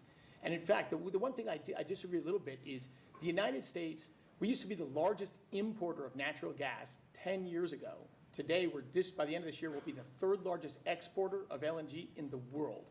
And we've actually meaningfully depressed LNG prices. They're down 40% if you take a global average of before the start of U.S. exports and today. So yes, we're growing the growth of demand in natural gas. Yes, supply and demand works. So more demand for natural gas in theory should be a push up on price. Right now, what it is that's all true. But during the years before the financial crisis, we averaged 1,000 natural gas rigs drilling, and we were a large importer. Today, it's been 2 years before we've had 200 rigs drilling for natural gas. It's about 175. I guess my challenge to you, all of that might be true. And by the time we know for certain it's true, it's going to be too late to change course. You know, you look at the history of North Sea oil. We did a really good job of drilling when oil was expensive and then exporting when oil was cheap. And I think most of those European countries would say that they did the opposite of buy low, sell high. If you can sell gas for $3 in the United States, why would you possibly invest in liquefaction, storage, and shipping to sell it for $3 overseas? You're not going to get any return on your capital. Chesapeake had a negative return on equity for most of their life. And I have a real concern that if the price of gas goes up, we are going to use a lot more coal in this country. A very legitimate concern. I'd love to talk with you more about it offline, but the reserves and productivity of gas in the United States, there is 100 years of low-cost production at today's rates. But that's a supply question. Demand still matters. 100%. Thank you. I yield back. Representative Neguse, you're recognized for 5 minutes. Thank you, Madam Chair. Thank you to each of the witnesses for being here today and for your testimony. I can assure Representative Graves that the correct answer when you represent the 2nd Congressional District is that both universities are wonderful universities. And so I'm particularly grateful to the Mayor of Boulder and to the Mayor of Fort Collins, the mayors of the 2 largest cities in my congressional district, for their leadership and for showing us the way. And my hope is we can export some of what we've gleaned from your testimony to Washington as we develop our recommendations. Mr. Wright, I do want to talk about your testimony. You know, I reviewed it in great detail, your written testimony and obviously your oral remarks. I disagree with your appraisal of the natural gas in the context of poverty and sort of the way in which you've characterized it in your testimony. And here's why. Most empirical studies that I've seen demonstrate that unmitigated climate change, if anything, amplifies poverty, right? Because climate change will affect developing countries and poorer communities more than rich ones. In the United States, the economic toll, there was a study published last April that found that inaction on climate change by the year 2090 would cost the United States $224 billion more in economic impacts per year. That's the cost of healthcare, infrastructure, electricity, water resources, agriculture, and ecosystems. So I just respectfully disagree with that, the way in which you framed that. But beyond the economic arguments, I want to drill down a little bit here on one of the phrases that you mentioned in your testimony, which was this notion that natural gas is, quote, helping to clean our air. So you're familiar with the acronym VOCs, with volatile organic compounds, correct? Sure am. Okay. And you would concede that some VOCs are known to be directly hazardous to human health. Is that right? That's correct. And some of them contribute to the production of ozone or other regulated pollutants, right? Correct. And for the benefit of the folks here, according to the National Institutes of Health, VOCs can cause irritation of the eyes, respiratory tract, dizziness, visual disorders, memory problems, damage to the central nervous system, and in some cases cancer. Would you concede that the drilling process of hydraulic fracturing can release what are known as volatile organic compounds? Yes, it does. Okay.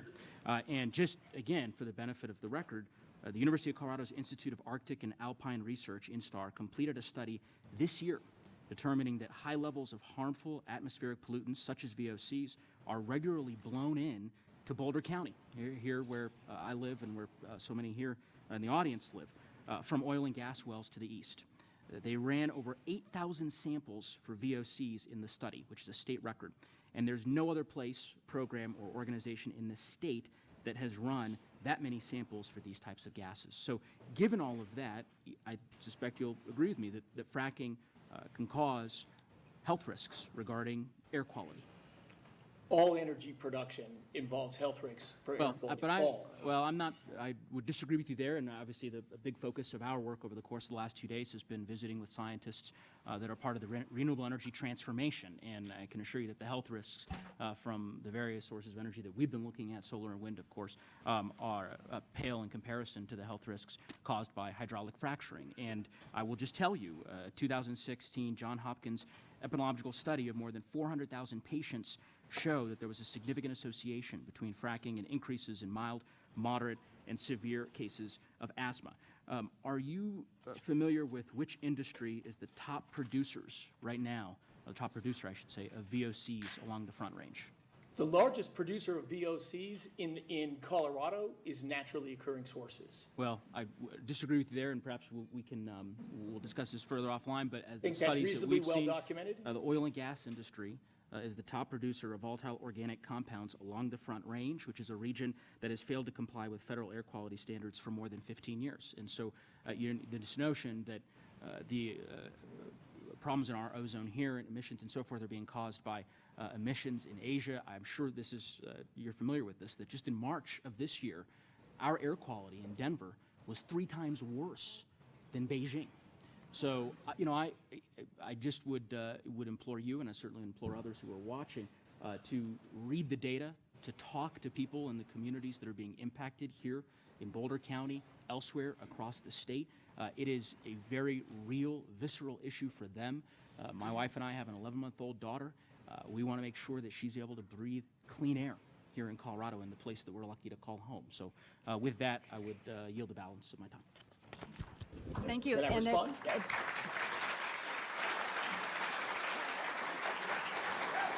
Just for the sake of our, before we turn to Congresswoman DeGette, for our panel and for the audience, we would like to have another round of questions if you all are willing to do that. Good. Okay, Congresswoman DeGette, you're recognized. Thank you so much, Madam Chair.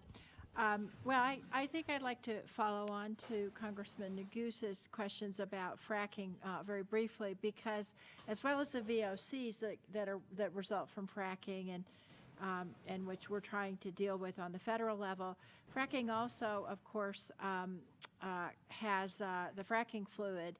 It can potentially contaminate groundwater, so last Thursday, I reintroduced the FRAC Act, which I've been doing for some years. What that does is it eliminates the Halliburton loophole that was enacted in the 1990s, which exempts only the oil and gas industry from reporting the chemical components of the fracking fluid from the Safe Drinking Water Act. And so I guess, there are a lot of environmental impacts, as Congressman Negus noted, that come from fracking. And so as a result, Mayor Jones, I know that the city of Boulder recently extended its fracking moratorium.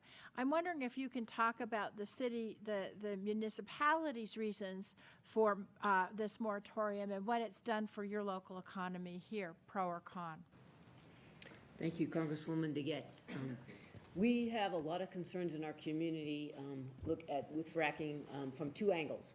One is, as Congressman Negus eloquently stated, there's a lot of public health impacts that come from oil and gas drilling and exploration.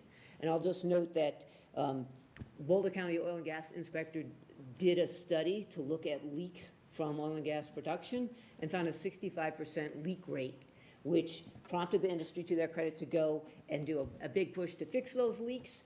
But 2 years later, went back to see how we're doing, and it's 45% leak rate because new leaks happen. And I guess my point is there are a lot of air pollutants, both methane, which deals with climate, and VOCs, which address public health, that come from oil and gas production. And it's a concern of our community. We are downwind. The other side of that is our economy is very much based on a high quality of life. Our wonderful vistas, our wonderful outdoors, being able to recreate and breathe clean air. And a lot of companies are attracted to bring their companies here because of that. So we have a very robust economy, and fracking is at odds with the basis of that. So, you know, one thing, Colorado has actually passed some of the most stringent laws around fracking in the last few years, but yet you're saying this leaking and some of these other issues, it still occurs even despite the strong laws and, frankly, the commitment of most of our oil and gas companies here in Colorado to complying with those laws. Yes, the methane rules that were passed were a great step forward. We appreciate industries agreeing to some of that.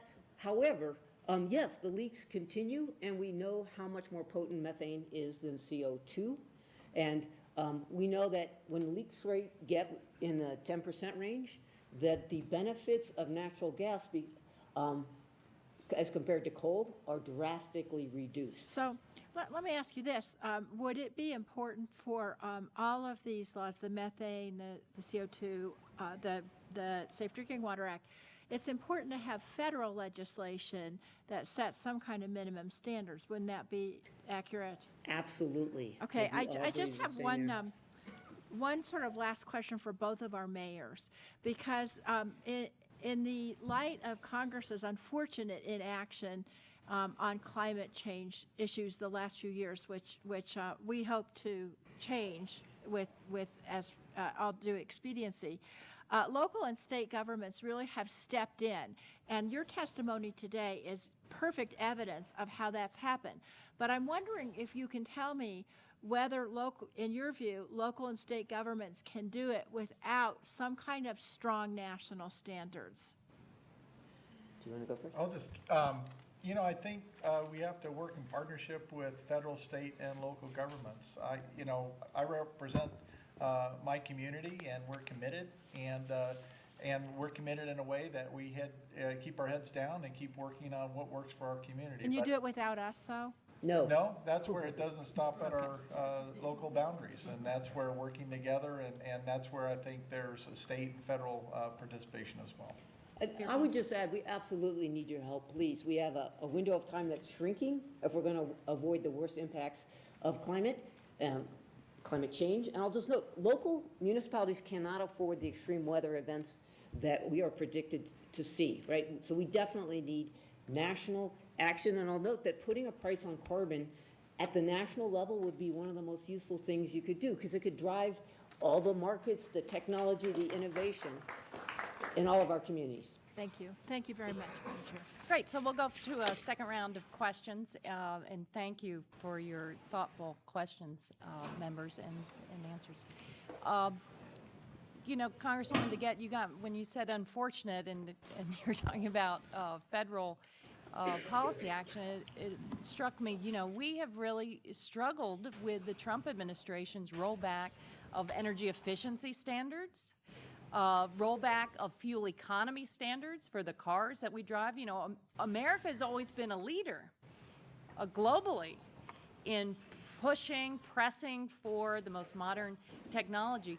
And under the Obama administration, again, set higher fuel economy standards for our cars again, only to be rolled back by the Trump administration. And many of the automobile manufacturers didn't want them to be rolled back. And just last week, the California and a number of the automakers decided, well, we can't reseed, we can't cut and run in America. We have to move forward because we've got to compete for the modern electric vehicles of the future. Otherwise, they will be built in China and they'll be built in Europe. And no, this is the United States of America. We have to continue to be the leaders.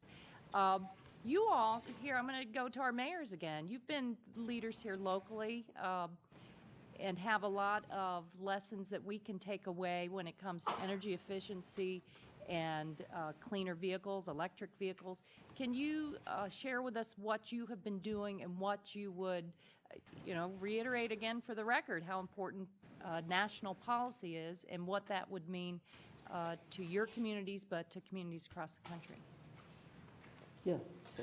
Well, I would just start off, we have to do this in partnership as well, and I think regulatory policy is important, but that's not the only thing. I see our community and our citizens really doing the right thing. And so right, people, I think and that's where citizens the are market hungry. also plays They're a key hungry role. for it. And they know they can put money back in their pocket, You right? know. Yeah.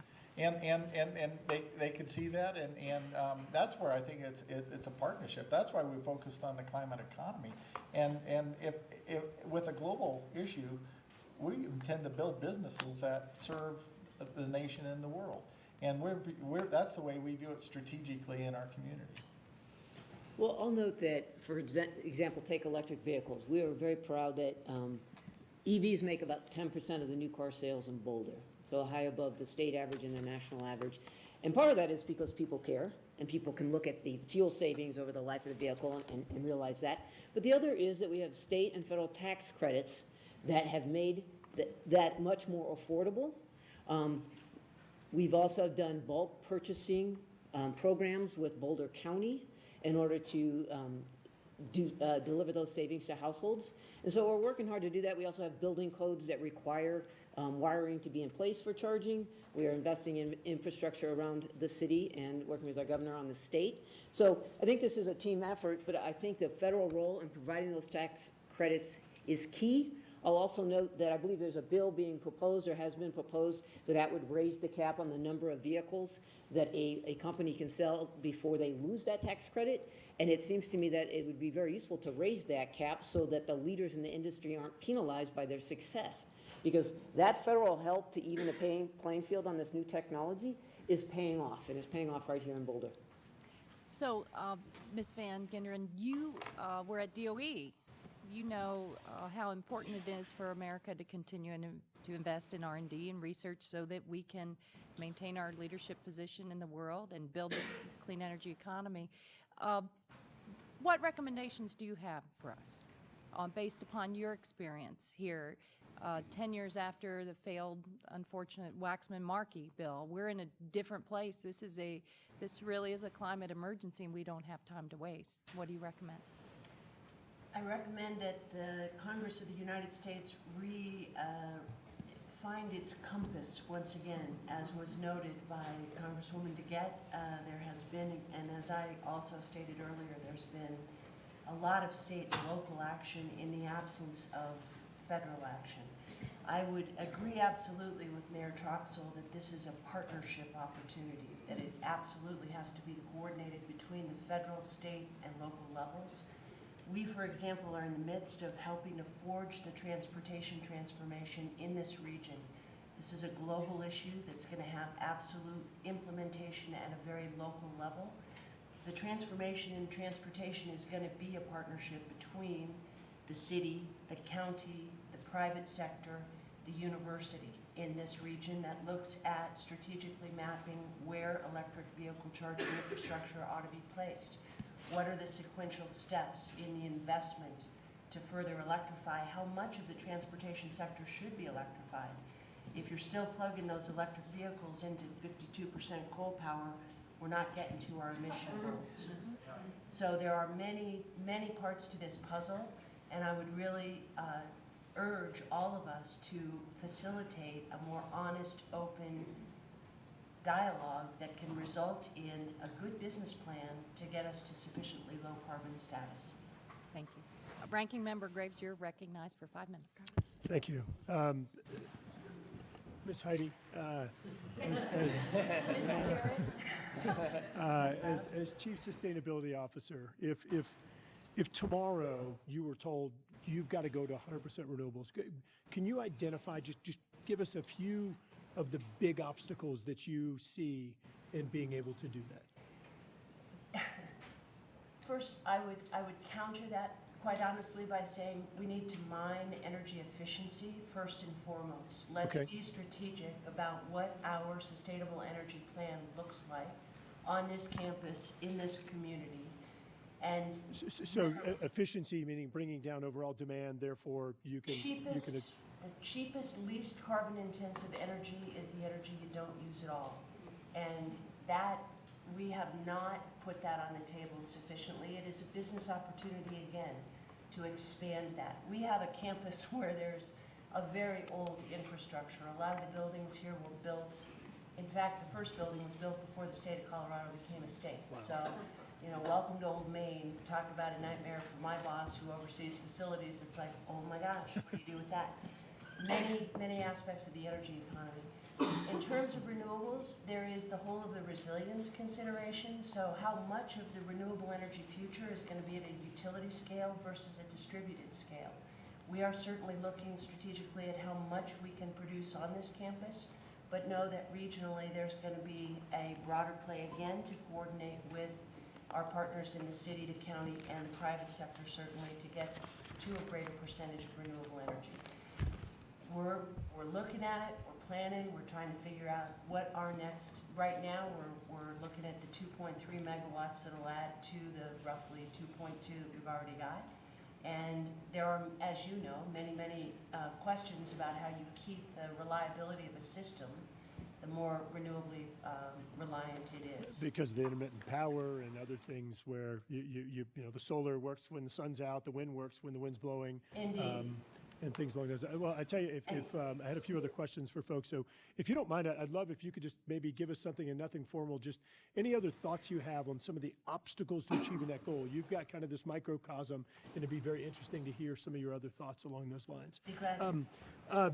All panel members, I get it. Everyone's talking about we've got to migrate to this 100% renewable, and folks saying that we need to stop producing fossil fuels. I want to throw out a few things. Number one, I was reading a report a while back that talked about how for battery storage technology, it takes 50 to 100 pounds of mining rare and critical materials, oftentimes from China, to produce 1 pound of battery. 1 pound, 50 to 100 pounds of mining, 1 pound of battery.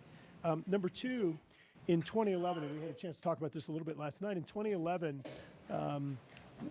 there was a moratorium on offshore energy production because of the Deepwater Horizon disaster that trashed much of our state. Don't get me started. But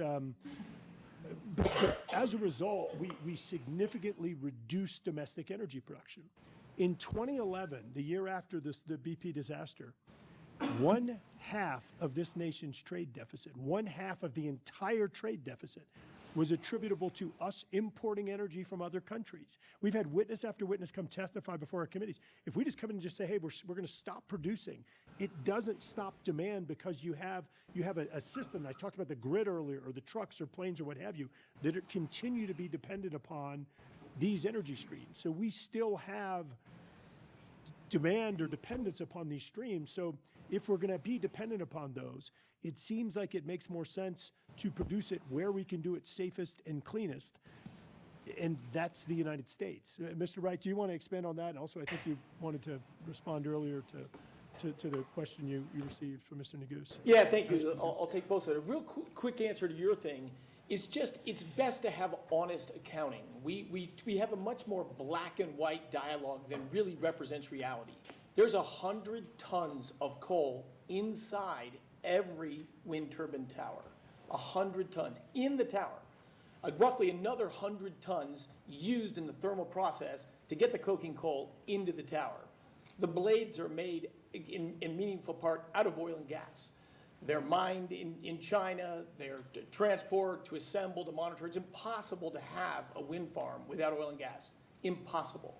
And so when we say zero emissions, you just got to do the full accounting. They are reduced emissions, but we should try to talk honestly about it.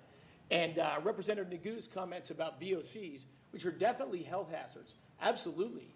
And but you see that as oil and gas production has grown in Colorado, VOC emissions are going the other way. More modern wells, we're dramatically reducing the emissions of VOCs, such that total emissions from our sector with 4 times the production is 40% lower. And we talked about one bad day, which was an inversion in Colorado, which is terrible, but we have those in Utah too, not from pollution in Utah.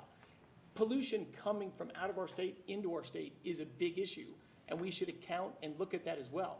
But I'm for clean air, clean energy, clean environment, the same things we want. I just wish we had a more honest, sober dialogue about it. Thank you. Madam Chair, if you just beg your indulgence, 3 quick points. One, just looked it up, 83% of VOCs come from non-oil and gas sources in Colorado. Number 2, one of the things we talk about these renewable energy jobs, we've got it, I keep saying we got to get this right.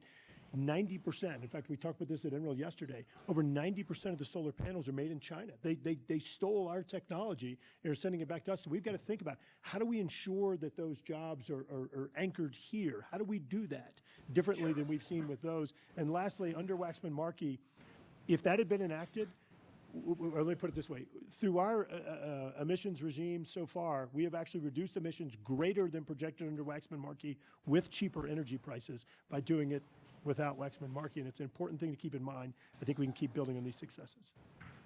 But how much farther would we have gotten beyond that? Mr. Caston, you are recognized for 5 minutes. Thank you. I got a number of questions for you, Mr. Weiner. Really with a focus on rural America, we had in one of the presentations we heard at NREL yesterday, we looked at this map of where renewable resources are and, of course, where the load is, which gets into this conversation about transmission and storage.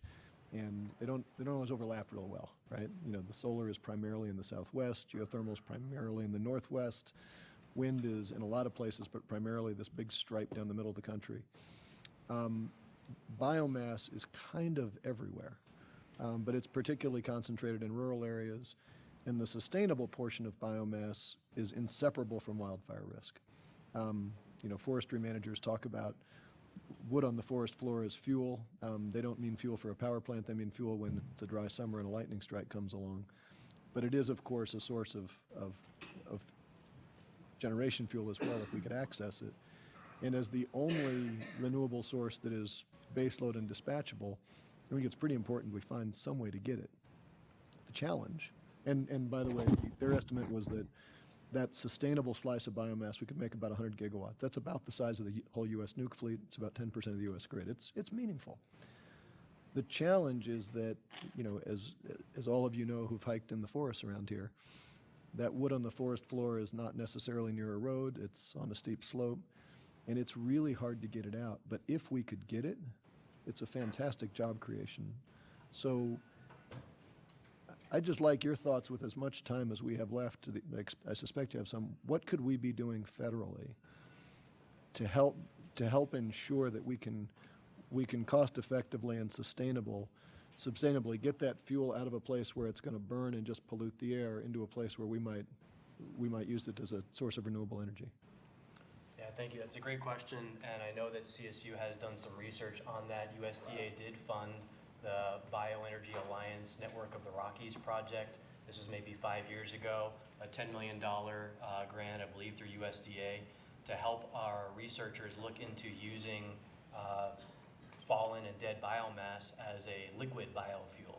And so that work is ongoing, and I think it's about to wrap up.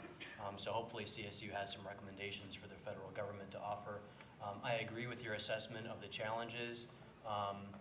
And I suppose the one thing I would add is that I know the Forest Service, the State Forest Service in particular, is looking at opportunities to increase demand for biomass-based projects like boilers and wood heaters. And so to your point earlier about supply and demand, I think if we see an uptick in demand and something like a state or federal Forest Service helping to facilitate that demand, because of advantages financially or environmentally, then perhaps the supply can follow from that. Well, I guess, and I briefly, one of the companies that I was mentioning I used to run, was a bioenergy company out in California, and what we found was really hard was that the cost of getting that sustainable biomass out of the woods essentially scaled with the cost of diesel, because we had to bring chippers into the forest, diesel-fueled chippers, run those. We had to put it on trucks that could haul it out. And it makes a very narrow radius around a plant where you can get it. And so as a result, it's hard economically to go after.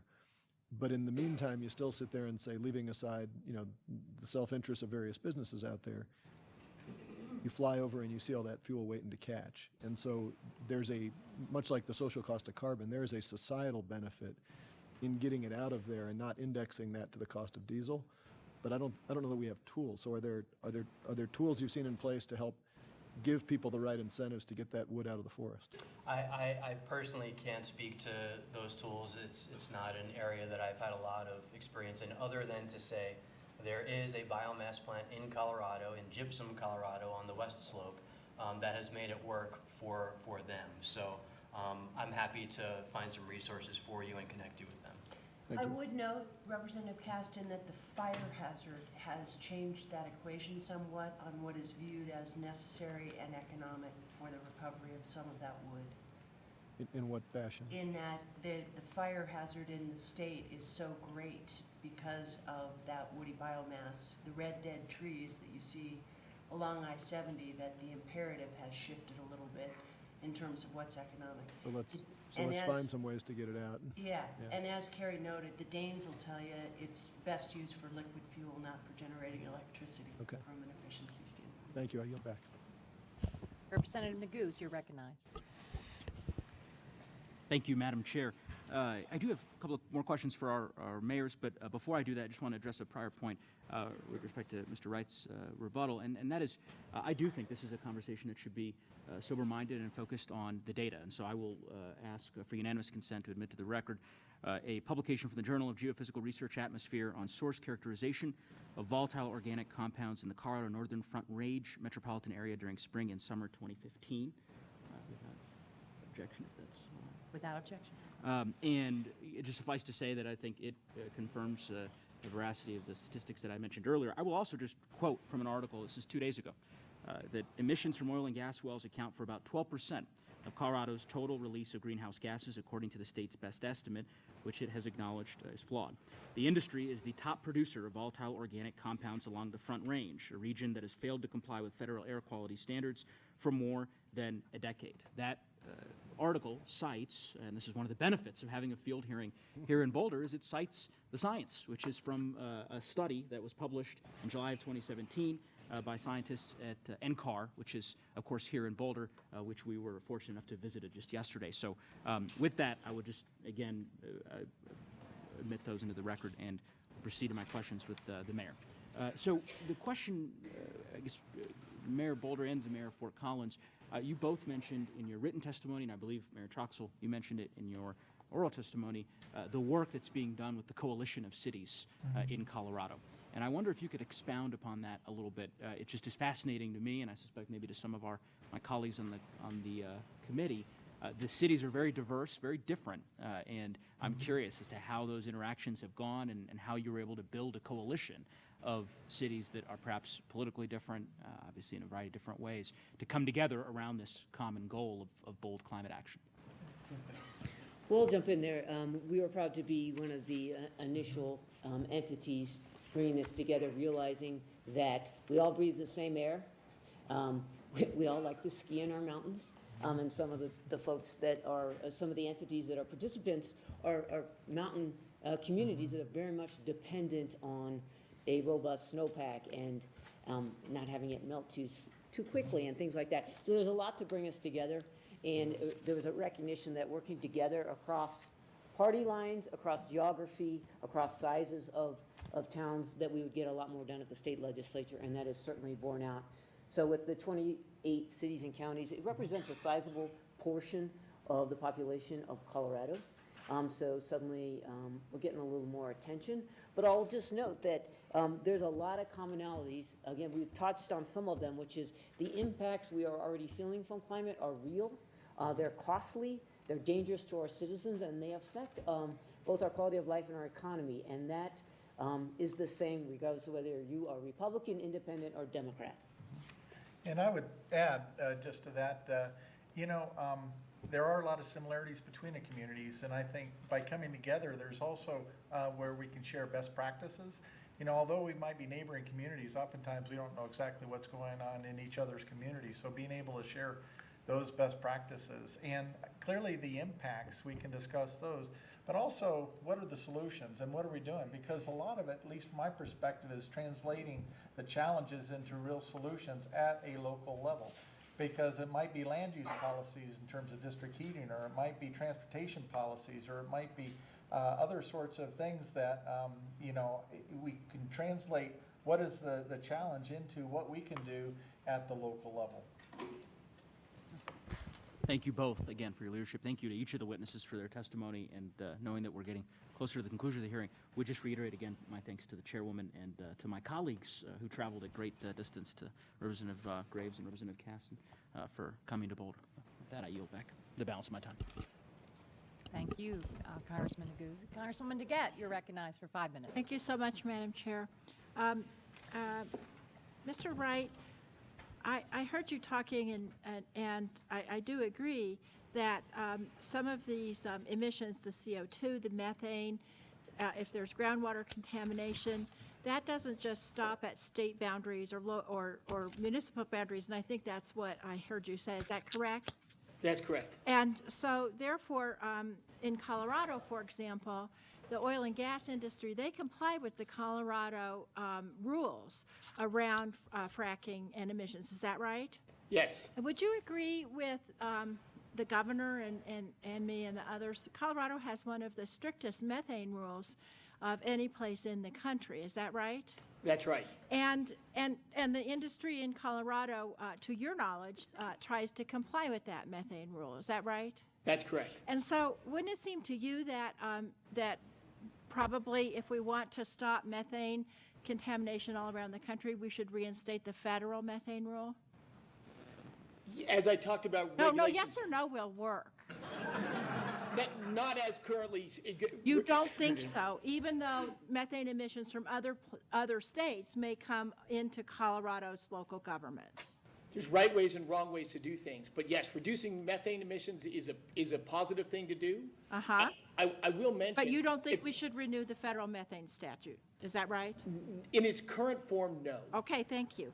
Now, I wanted to ask you, Ms. Van Genderen, in your opening statement and in your written testimony, you talked about a number of fabulous studies that are going on about ways to promote renewable energy and all kinds of carbon sequestration and electrification. How close are we to being able to enact those requirements, or how close are we to actually realizing that research and being able to bring it into our daily lives? It's dependent on the specific research underway. I think that it's also dependent on the devoted resources that are given to the realization of those. Again, we're working on the campus again to make it a living, learning laboratory. Each breakthrough energy technology needs to be deployed in demonstrated fashion in order to prove its efficacy in the marketplace.